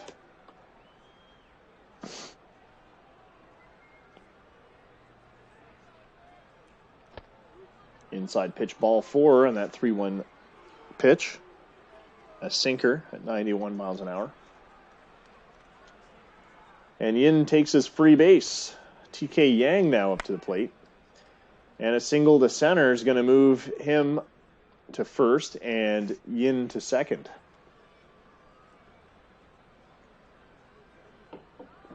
California gets on the scoreboard in the 7th. It's 14-1 now as they trail the Inferno by 13 runs. 1-2-3 at the plate. 3-0 count. Maldonado misses for ball 4. That's going to load the bases again. Second walk since coming in for Maldonado. Ron Osborne, the batter, he's homered tonight. For just about every speeder is homered tonight. This is not unusual situation. Maldonado misses on a full count pitch. Ron Osborne walks to first, and with him, Yang Yin scores another run. It's 14-7. Speeders are doubled up now on the Washington Freedom. Danny Sanchez at the plate. 2 for 4 tonight at the plate. A fantastic hitter, especially against lefties. And this one gets away from the catcher. Yang comes home to score on the wild pitch. Osborne in 2-3 advance. 15-7 for the Speeders. And this is, we've seen this movie before. An RBI ground out to short. Makes it 16-7. We've seen this one before where the Nevada trails or is close for the first few innings, and then their offense just explodes. And that's going to be a dangerous team in the playoffs. Here we are with Nate Kavanaugh with 1 away. Here's the 1-2 pitch. Swing and a miss on that outside pitch. Kavanaugh expanding the strike zone and regretting it. 2 outs. George Henry now up to the plate. Full count.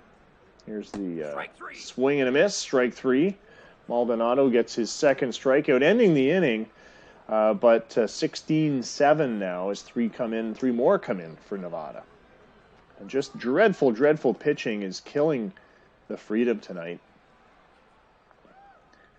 And it's not for lack of offense either. 7 runs should win you a baseball game in most games. But in the Bull League, especially the Metro side of the Bull League, it can often mean you're still losing the game. John Housley at the plate.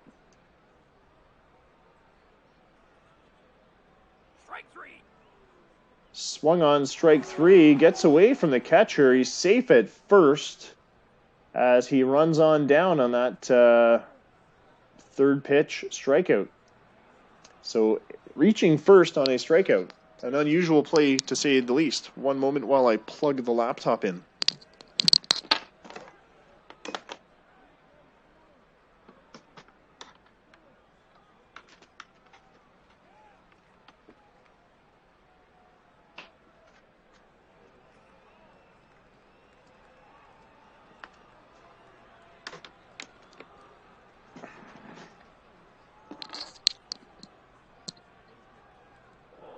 All right. So Housley safe at first on a strikeout. Glenn Reese, the batter.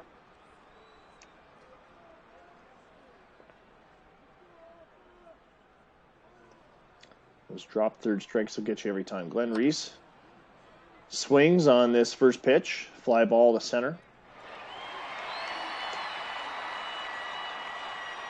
Jason Grasso now up. He's 3 for 4 at the plate.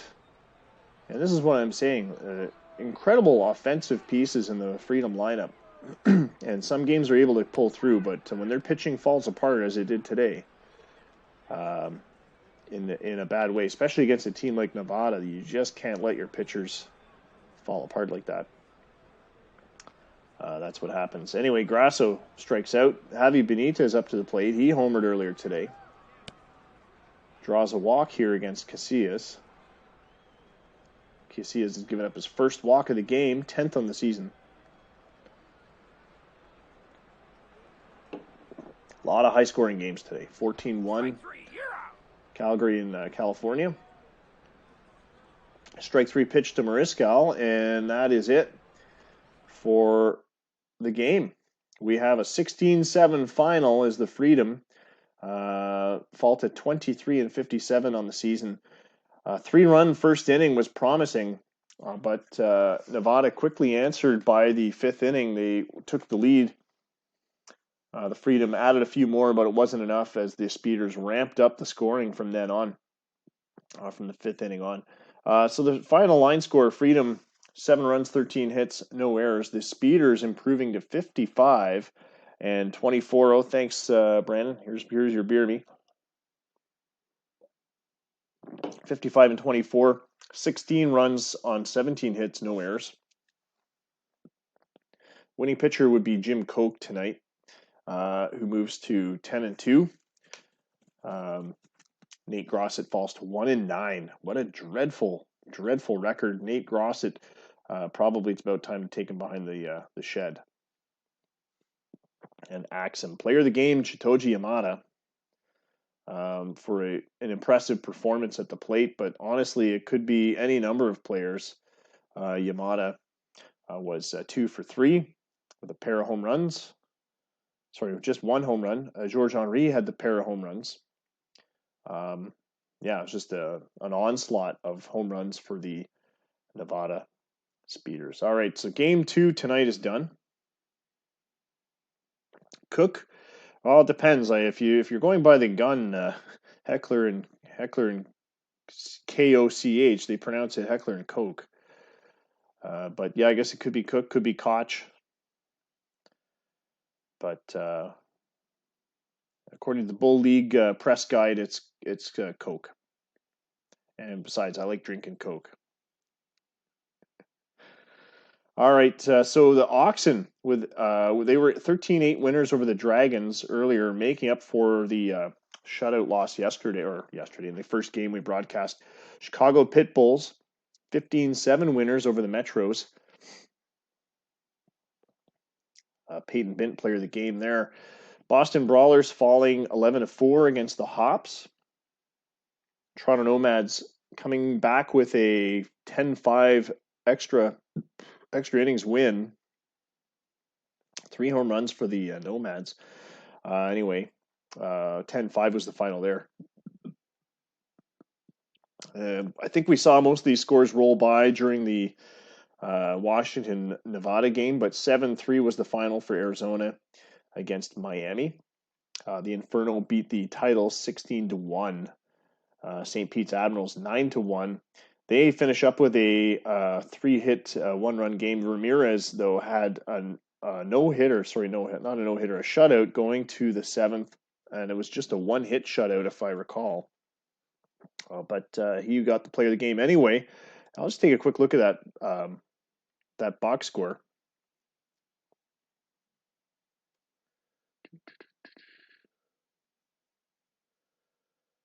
And Ramirez 8 1/3 innings, just 3 hits allowed, 1 earned run, 2 walks. What a fantastic game! Game score 78 for Ramirez. So he really earned that player of the game.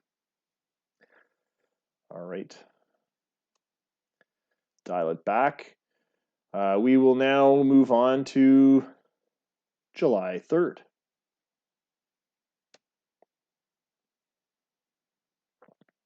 Of course, Troy. Just a reminder, you got to check these DFAs, folks. And if you're signing your draft picks, which I think, no, this guy's a trade. Don't forget to move the draft picks and the trades, though. All right, so I'm going to put him on the AA team.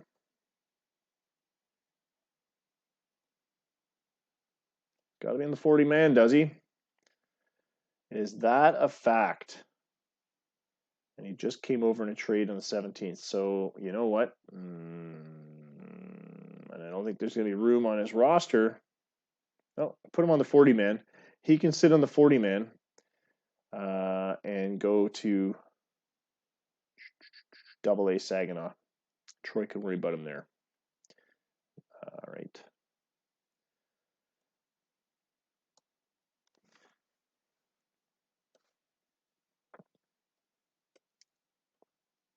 We haven't seen an export from Washington in a while. So that'll explain why. They've got a number of guys in the designated for assignment list. And we're going to broadcast game 3 tonight. Look at that. Pitbull's on an 8-game winning streak. Congrats there, Scott. 53 and 27. You're quickly approaching the Speeders record in the running for top record in the league. And you could do it. Speeders had a hot start, but the Pitbulls are catching up. They're making distance too. 5 games ahead of the Ravens. Ravens keep dropping games to teams that they shouldn't be losing that many games to. I beat them in extra innings, mind you, but that might be one of my first wins against the Ravens this season. I have not had a great amount of success against Minneapolis this season. Let's see. Last time I did win one other game last month, June, of that 3-game series. And didn't play them in them at all in May. Played them. Oh, I actually swept them in April. So, all right. So I guess we're about even on the season, but there are a couple teams. I think it's actually New York then that's been beating up on me, and of course Chicago. Yes, Chicago. All right. Anyway, where were we? Sunday game, 3rd game of tonight.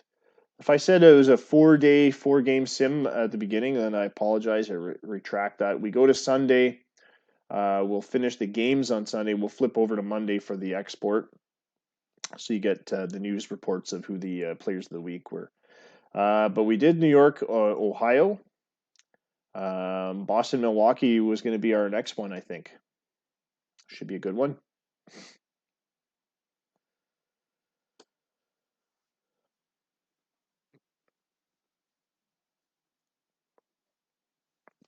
Yeah, these are the rubber matches.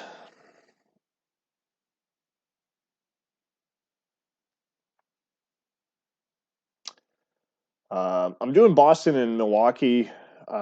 Boston's kind of chasing down first place. They're falling a little bit behind New York, but Jesse's been pretty active, trades and whatnot. And I don't know if he's on tonight watching, but if he catches these afterwards, I know he likes to. He'll want to see Boston do well, and I know Jason comes in usually to watch the Hops games. So 2 active GMs, and I think I did Toronto last sim. No, I did Minneapolis though, so we haven't done the Hops in a couple of sims.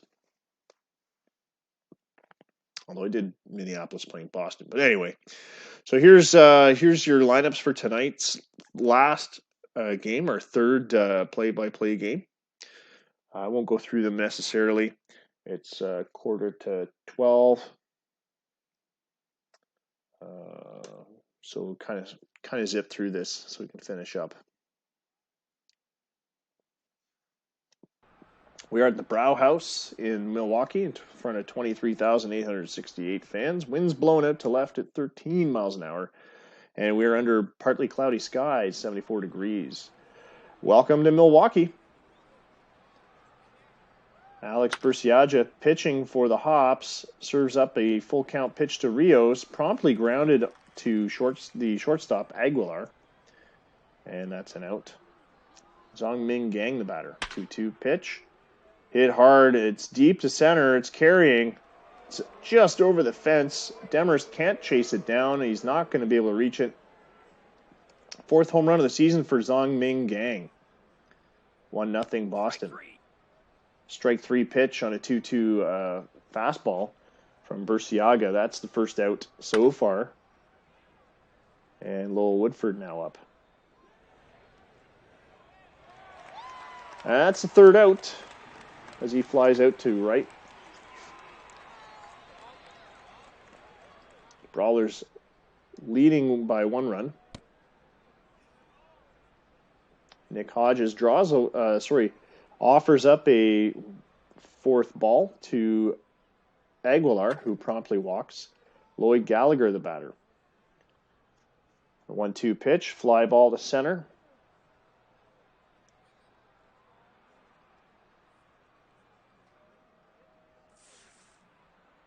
Pickoff throw. Another pickoff throw to get Aguilar at first. Here's the 0-1 pitch to Ben Price. Fly ball to right.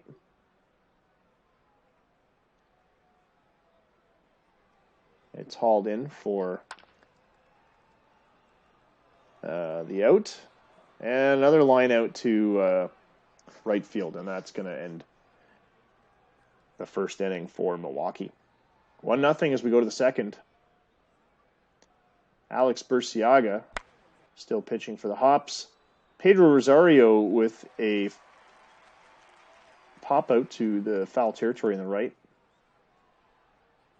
Jonathan Bradley now. With a ground ball that just pokes through the right side, splitting the defense, threading the needle, as they say, into right field. And he's going for the steal. Here's the throw from Callahan. Not in time. Bradley picks up stolen base number 9. Pickoff throw to second. Doesn't get anyone. Akbar, swing and a miss. Strike 3 on the 2-2 pitch. Hunter Derrick now at the plate. 2-2 pitch as well. Ground ball to third. Throw to first. And that will end it. Stranding 1. Go to bottom of 2 now. Andy Creeps, the batter. Left fielder for the Hops. And he pops out to foul territory on the right side. Hey, good news, Scott. I like that. Finally came, eh? So it's a nice card, that Vladdy card. And the hat's not too bad either. I don't have mine on. It's not with me at the moment. So we got Bill Heimberg at first. Breaks for second on a ground ball from Romero. Looks like there'll be an error on the play. Zach Demarest, ground ball up the middle. An error on Akbar, who loses his grip. Bases loaded for for Stan the Man Callahan. Singles to right, brings in a run.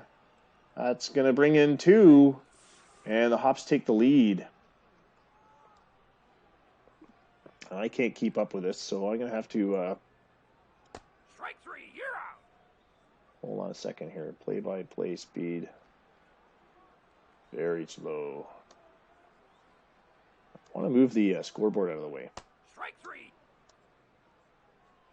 Somehow I turned it off the mode where it waits for me to... Oy. Oh, escape. The play-by-play mode was driving me crazy there. Anyone ask you about the hat? There we go. Whoa, somehow I got it on pitch by pitch. Or got off of that. Anyway. So we've fixed things. That's the point I'm getting at. We've fixed things. All right. Orlando Rios at the plate. We've got Mezias at first. Sorry, starting to not being able to keep up with the speed of the game here. Top of the third, no outs. Boston at the plate. The Hops leading 2-1. Rios swings on the 1-1 pitch. And it's shallow center field where it's chased down by Aguilar. Makes the out. 1 away for Zongming Gang. Mezias still at first. 2-2 pitch. Launches this one to the gap and right. It drops in for a base hit. It's going to be extras.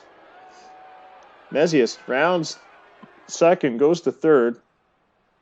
He'll hold up there as Gang checks in with a double. Oh, he likes the logo, eh? I can't even remember where I borrowed the bull outline from. It was just it was some other sports team or league logo. I don't know. It could be a college logo, but all I did was recolor it, really. So I kind of cheated there. But Jesus Cardenas at the plate. Here's the 2-1 pitch with 1 out, 2 runners on. And it's a liner up the middle. That's going to score some runs. Mezias scores and Villarreal scores. So 2 runs come in for Boston. They take the lead again. Cardenas safe at second.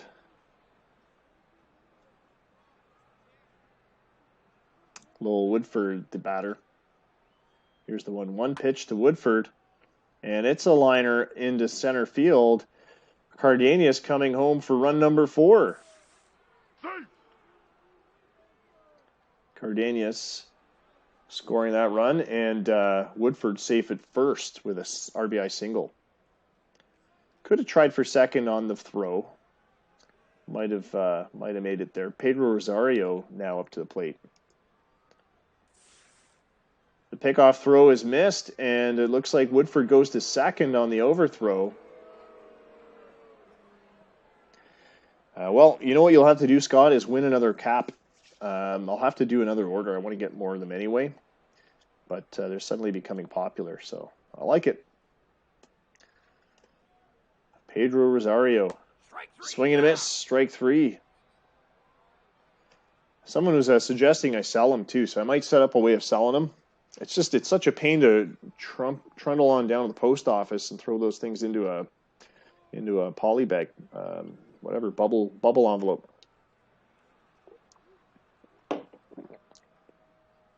Jonathan Bradley now up with 2 out. Ground ball to second. The throw to first gets him. A huge inning for the Boston Brawlers as they get 3 runs on 4 hits.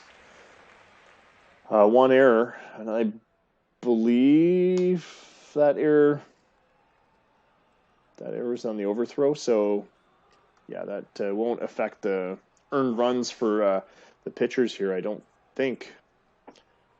Although, yeah, I don't know. Joe Hockey is on the mound for Boston. I didn't even notice that. And all the chaos of where it wasn't pausing between the at-bats. I missed him coming in. Ben Price, the batter for Milwaukee, bottom of the 3rd. And he goes to shortstop with that one. Todd Ackber making the throw to Cardenas at first for the out.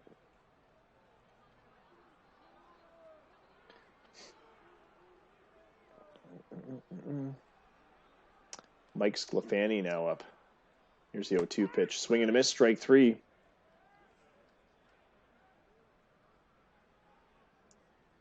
And with 2 away, Andy Creeps will come up to the plate. Joe Hockey winds, delivers a 3-0 pitch. It misses off the plate inside for ball 4.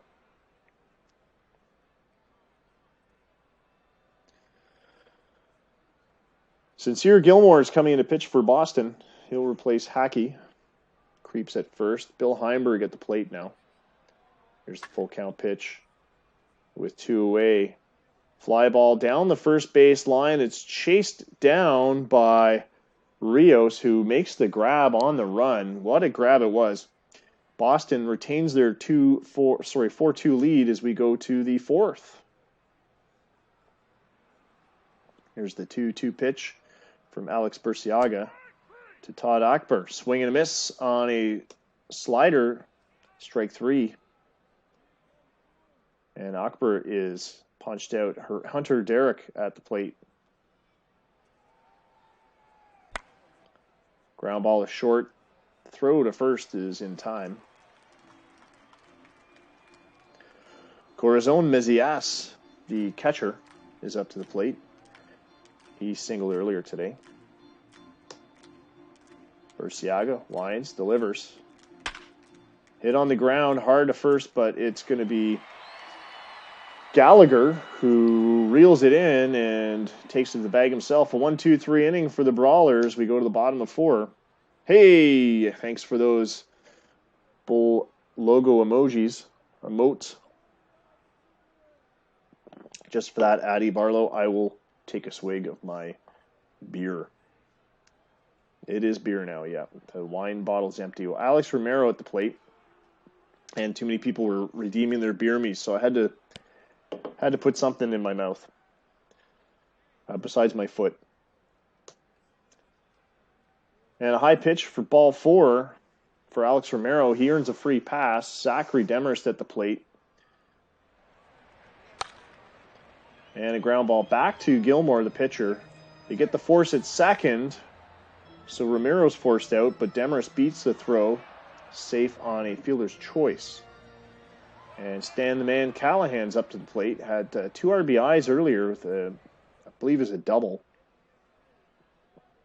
It's 1 for 1 at the plate. Here's the 1-0 pitch from Gilmore. There goes the runner. Safe at second by a mile was Zachary Demarest, a very fast runner.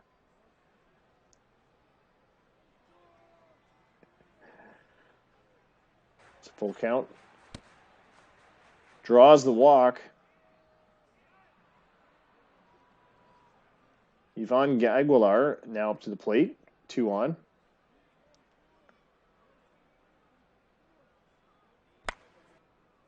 Ground ball to short. The throw to second. And first, but they only get 1. So 2 outs. Runners in the corners. Lloyd Gallagher, the batter now. The left-handed Lloyd Gallagher, first baseman. Full count pitch. Popped up to the infield. Chasing it down is the shortstop, Todd Akbar, to make the out. And we go to the 5th. Still 4-2 for the Boston Brawlers, who retook the lead after Milwaukee got up to 2-1.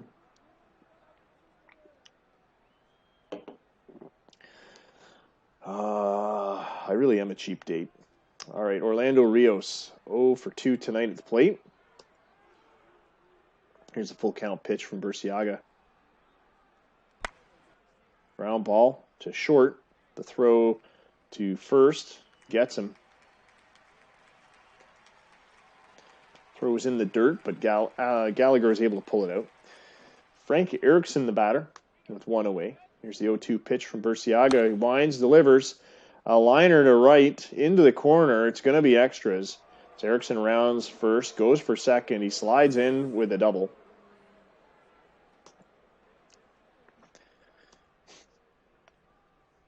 And Jesus Cardenas will now step up to the plate, batting from the left-handed side against the right-handed Burciaga. First pitch to Cardenas. Popped up. Chasing it back into shallow left is Romero. He makes the grab. Erickson stands fast. Lowell Woodford now up to the plate. He's 1 for 2 today. 20 home runs in the season. Slams one on the ground. It's a hard hit ball, but Romero's there to grab it and throw him out. Still 4-2 as we go to the bottom of the 5th. Ben Price leading it off. For the Hops. He looks at a 1-2 pitch, chases it out of the strike zone, and he sits down. Mike Sclafani now up. New York leading Ohio 6-4. Chicago with a 7-0 lead over Montreal. Ooh, the Ravens with a 2-1 lead over Toronto. So we start seeing some scores now on the out-of-town scoreboard.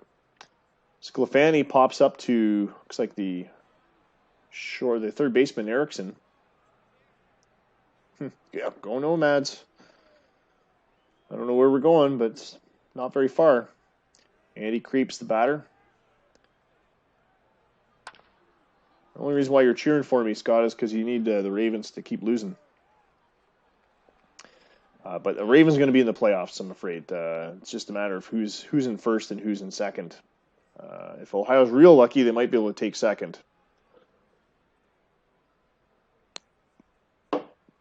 Dylan hasn't come in yet. Saturday night must be busy. Top of 6, Pedro Rosario leading it off for the Brawlers. I know all about you, Scott. 2-2 pitch. Ground ball to second. Throw to first. Will retire Rosario. Jonathan Bradley, the left-handed batter, up to the plate. Here's the 1-2 pitch from Burciaga. Swing and a miss right through that 88-mile-an-hour slider.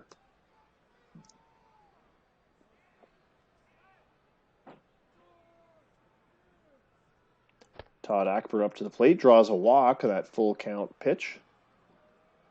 Burciaga's first walk of the game, 18th on the season. Hunter Derrick is now at the plate. Wines delivers. Line drive to center. It's going to be a base hit as it falls in. And Ackber goes to third, and he's safe at third on the throw from Zachary Demarest. So runners in the corners now with 2 out. Corzon Mezias at the plate. He's 1 for 2 today. Swing and a miss, strike 3.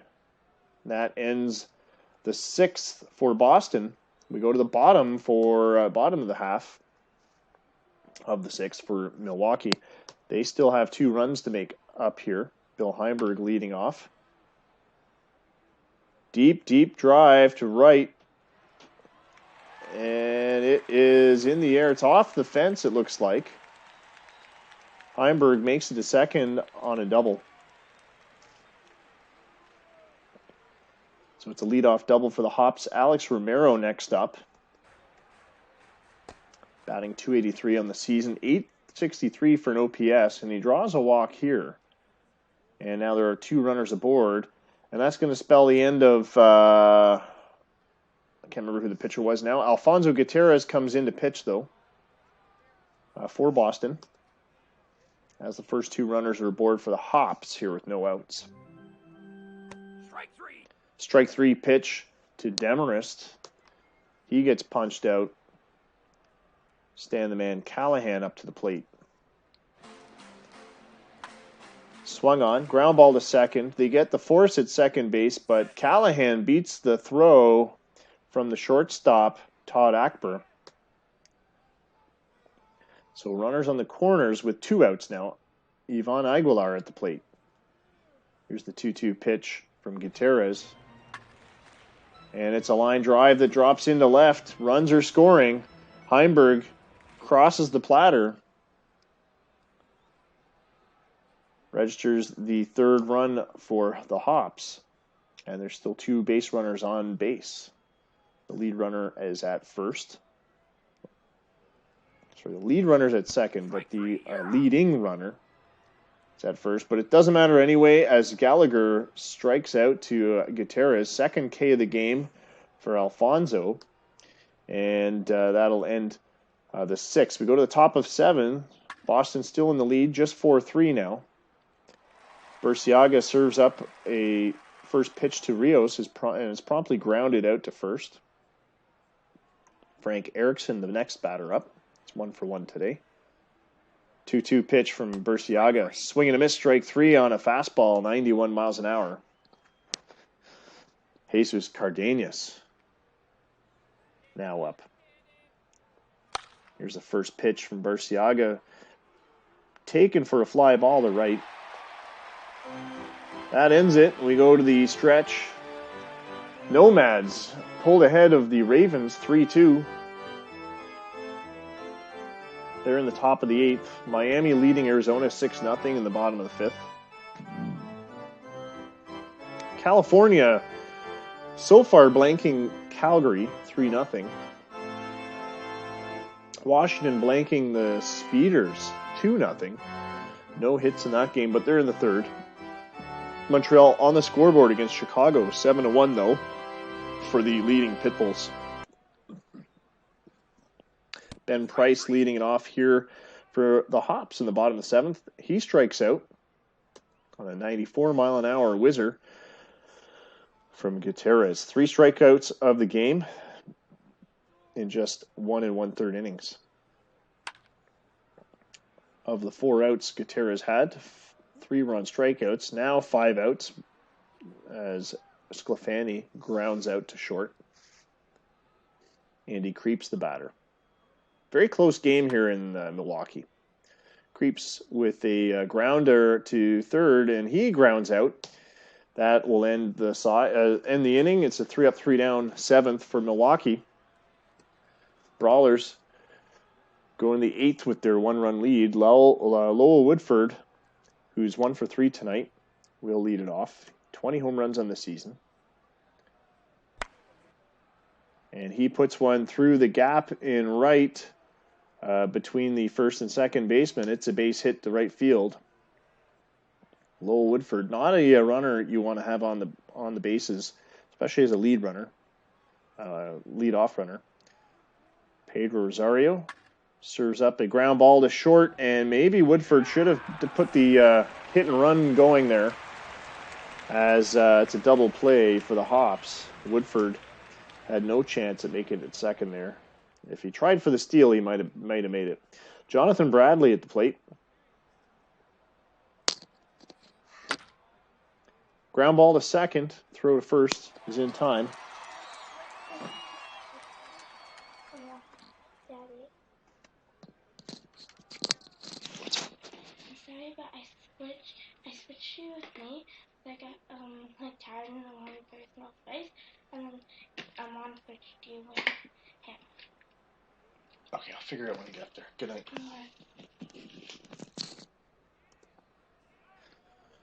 Bottom of the 8th, Milwaukee back up to the plate. Oscar Gonzalez coming to pitch for Boston. Bill Heimberg, the batter. And thanks again for all of our supportive subscribers. Scott, Brandon, Addie.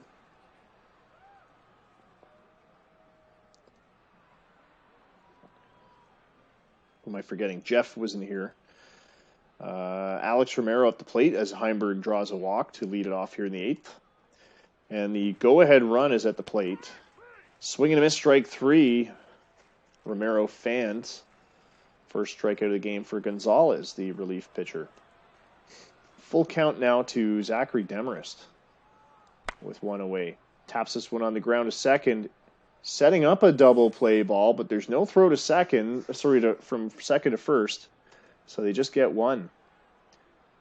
Bobby Casey coming in to pitch for Boston. Stan Callahan at the plate. Demarest at first on the fielder's choice. Here's the 1-0 pitch to Callahan. Fly ball to right. Caught by Rios. That's 3. And we go to the top of 9. Boston clinging to their 1-run lead. Gene Becker coming in to pitch for the Hops. It is the bottom third of the Boston Brawlers batting order. And the 167 hitting Todd Akbar is up to the plate for the Brawlers. Just a paltry 438 OPS. Here's a 3-0 pitch. Inside, way inside, and low for ball 4. Gene Becker gives up a walk to the first batter he faces today. Hunter Derrick now at the plate. Leadoff runner at first. Bunt attempt, but misses. The speedy Akbar could have been on the move there, but didn't go. Hunter Derrick now. 2-1 pitch. Bunted in front of the plate. A perfect bunt as Akbar gets to second. Derrick is retired. 6th sack bunt of the season for Hunter Derrick. And with one out, a very speedy runner, Todd Akbar, is at second. Corzon Mizias at the plate. Boston trying some small ball now. 1-2 pitch. Swing and a miss to Mezias. Strike 3 on a sinker. 96 miles an hour. Orlando Rios now with 2 outs. Runner at second. Gene Becker winds up. 2-1 pitch delivers. And this one makes it through the gap on the left side. And Akbar rounding third, coming home. He beats the throw from left fielder Andy Creeps. And it is a run for Boston. They are now 5-3 with an insurance run. Rios safe at first. Frank Erickson, the batter. Here's the full count pitch. Runners on the move, and this one also pokes through on the left-hand side, past a diving shortstop, Ivan Aguilar, and Creeps had to retrieve that one. Rios makes it to third.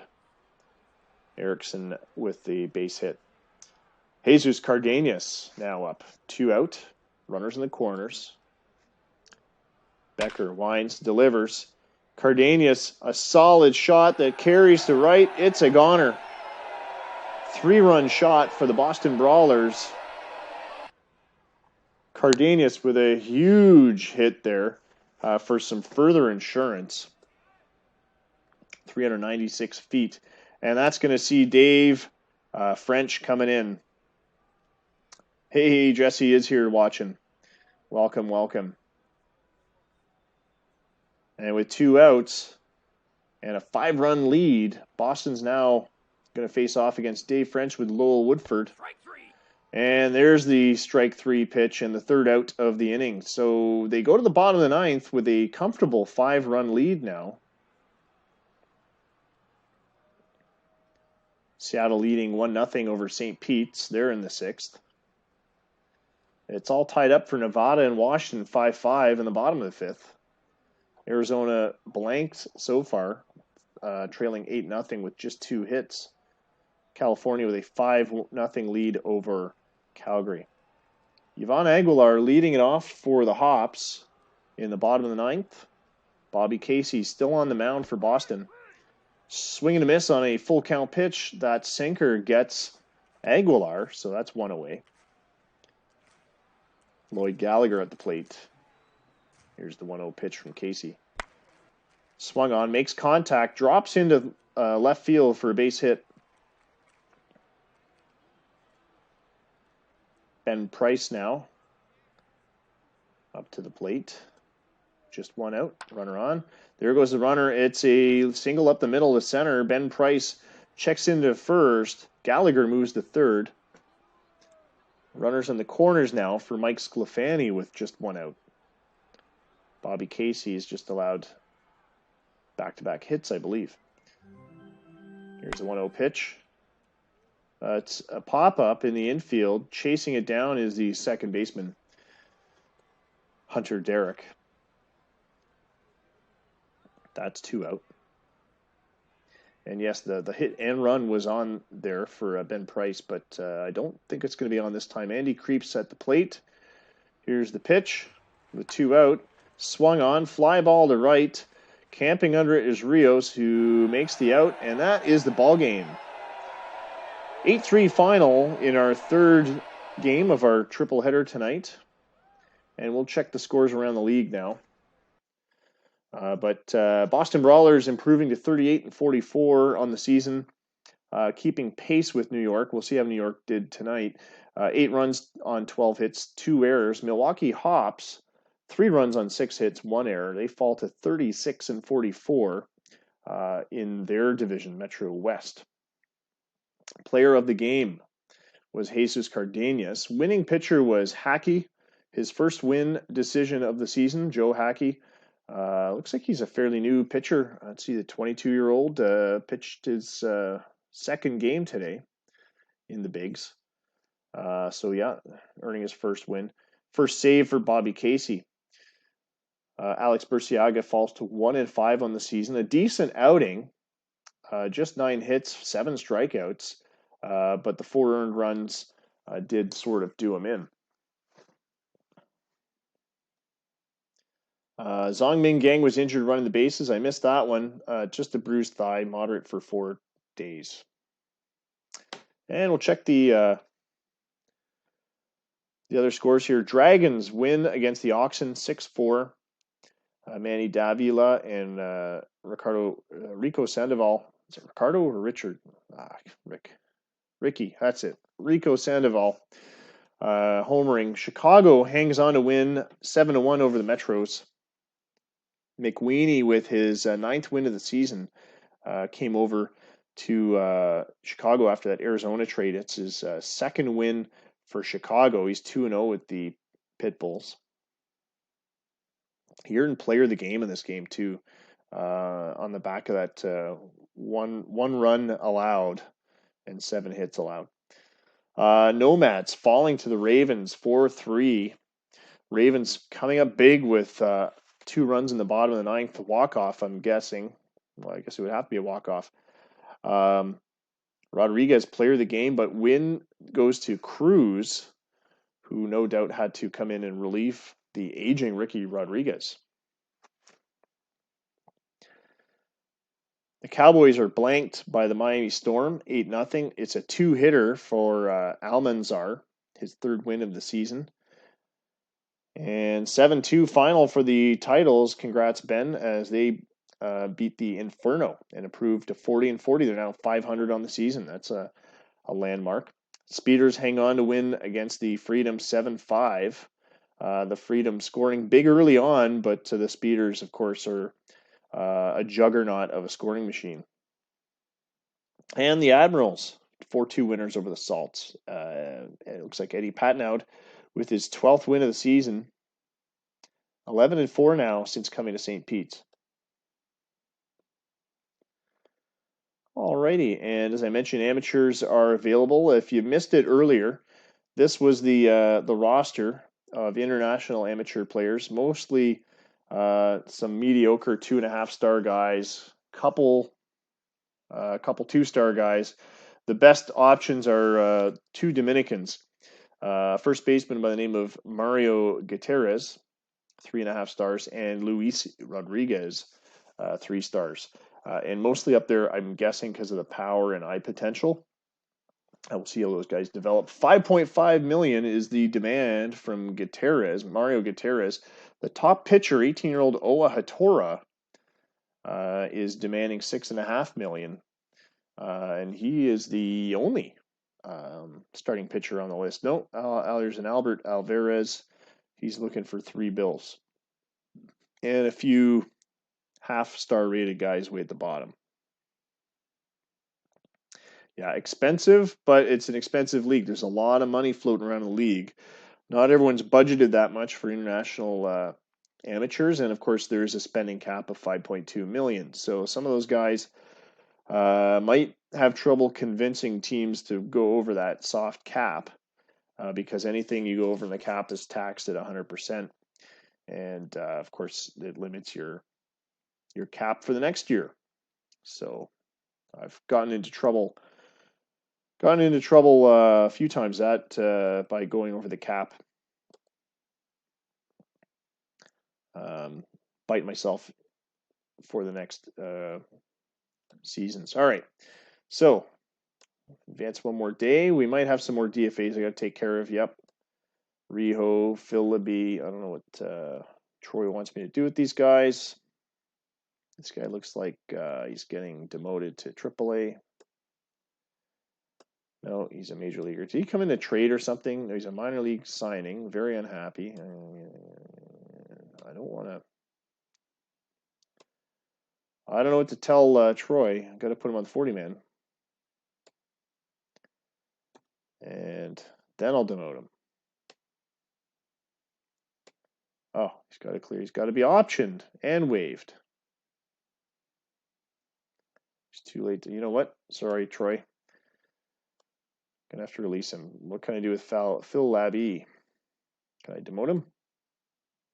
Oops.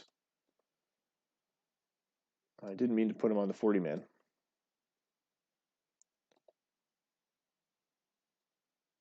But at least I could demote him.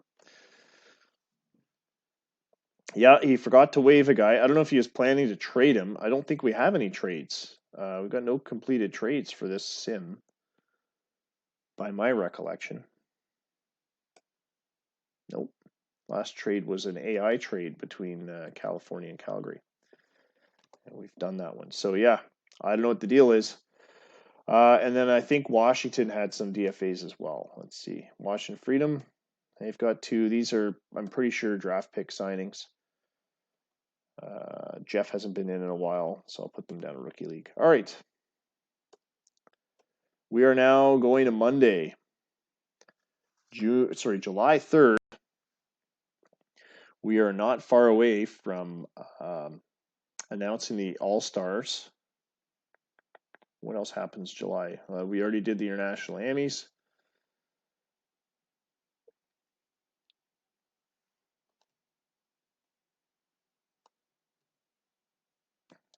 have a feeling there was something else I was going to do. Can't remember what it was. But at any rate, let's go over the standings. So here's where we stand as of July 4th. Happy Independence Day, America. New York Dragons still in the lead by one game. 38-42 is their record. Boston 38-44. The Toronto Nomads 3.5 behind first, and the Metros 4 games behind first. So a very, very tight race in the Lake League East.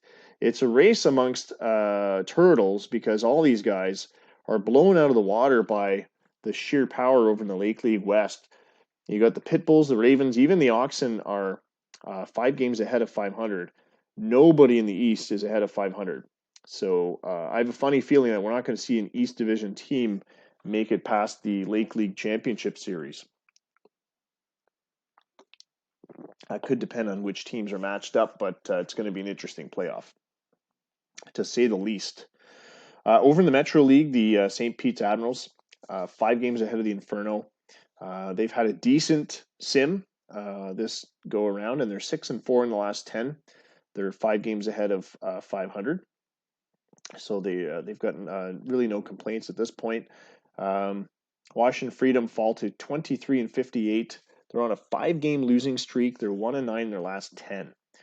So they're it's a write-off season. Jeff knows he's rebuilding, and hopefully we see some better games ahead of things for him soon. One moment here.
All right, back in action here. Sorry, let me get the screen up again.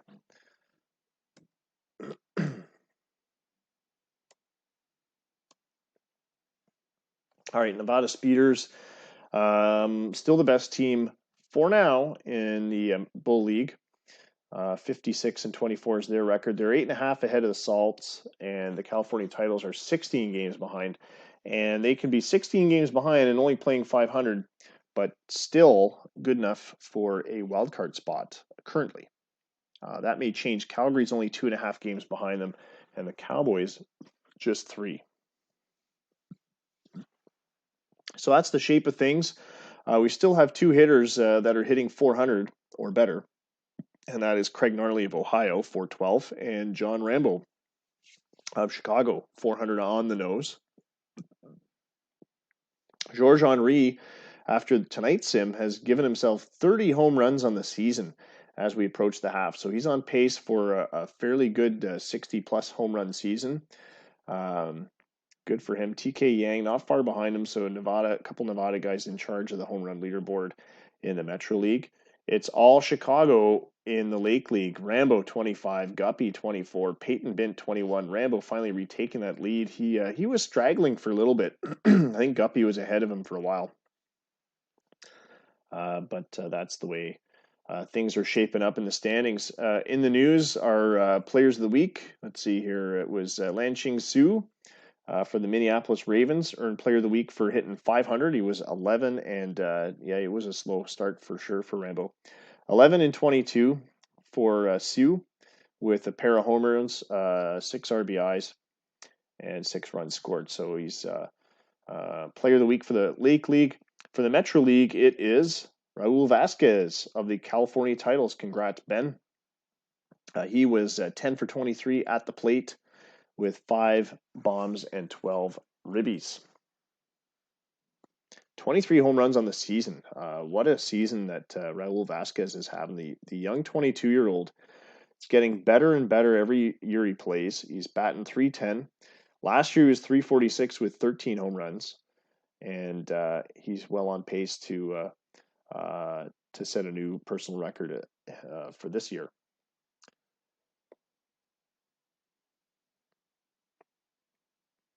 No other big news. Gang re-signing on July 1st for 5 years. So we'll see the contract there. That was, we already announced that anyway. So Peyton Bintz day to day.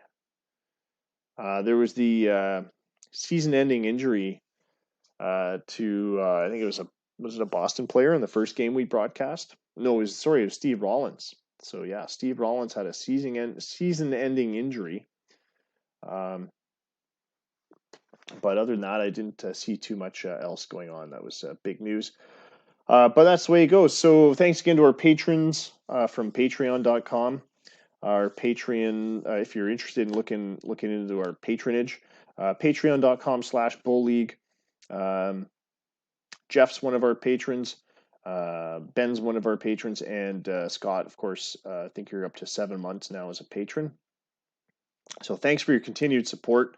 At the tier, one of the lowest tiers, the tier they're at anyway, you get to rename a draft pick. I don't think I've renamed yours yet. PM me which draft pick you want me to change the name of, and what the name should be. And that this question did come up. It does also include renaming resetting a place of birth, nationality, that kind of stuff. So other than changing the draft picks, anything that would affect their ratings, you can pretty much change anything. Change the handedness if you want. I don't care.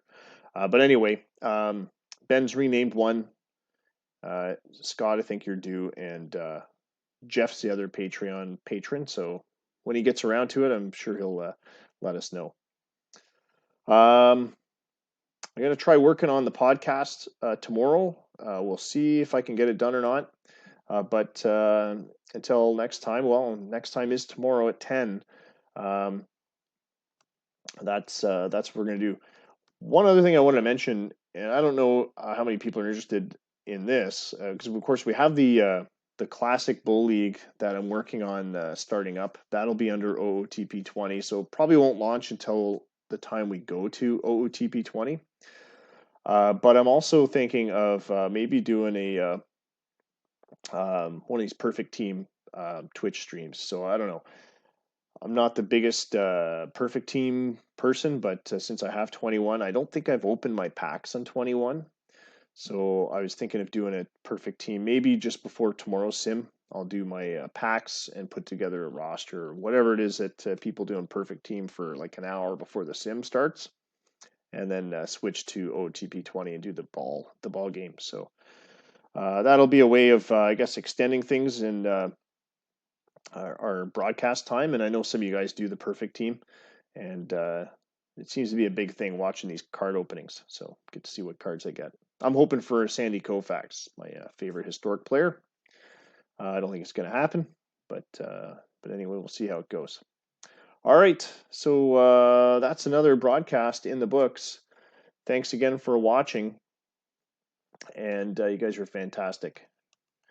Who should we raid tonight? Do we have any suggestions? We got 6 players, 6 viewers. We can go drop in on somebody.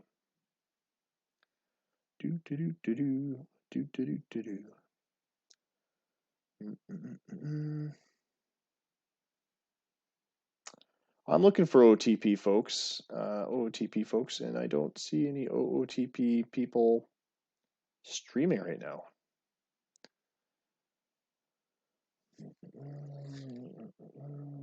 NCAA football.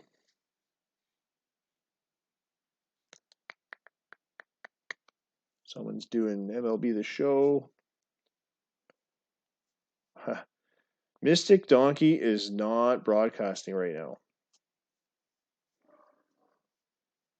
And the people I follow are doing Overwatch and stuff like that. How about, you know what? I'm kind of interested in seeing this myself. I want to see what NCAA Football 14 looks like. Actually, scratch that.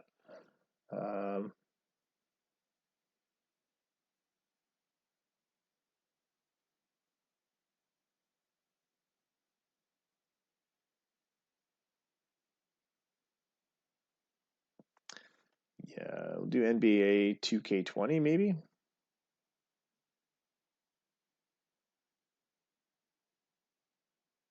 Or we'll just call it a night. How's that? We usually we rate somebody. I like to rate somebody from Empire Gaming as well, and there is one guy streaming what he's doing, Call of Duty Modern Warfare. So you guys can feel free to join if you want. I'll join for a bit, but you don't have to follow along and say hi or anything. Of course, it's always appreciated during a raid. So the fellow's name is Why the Tuck.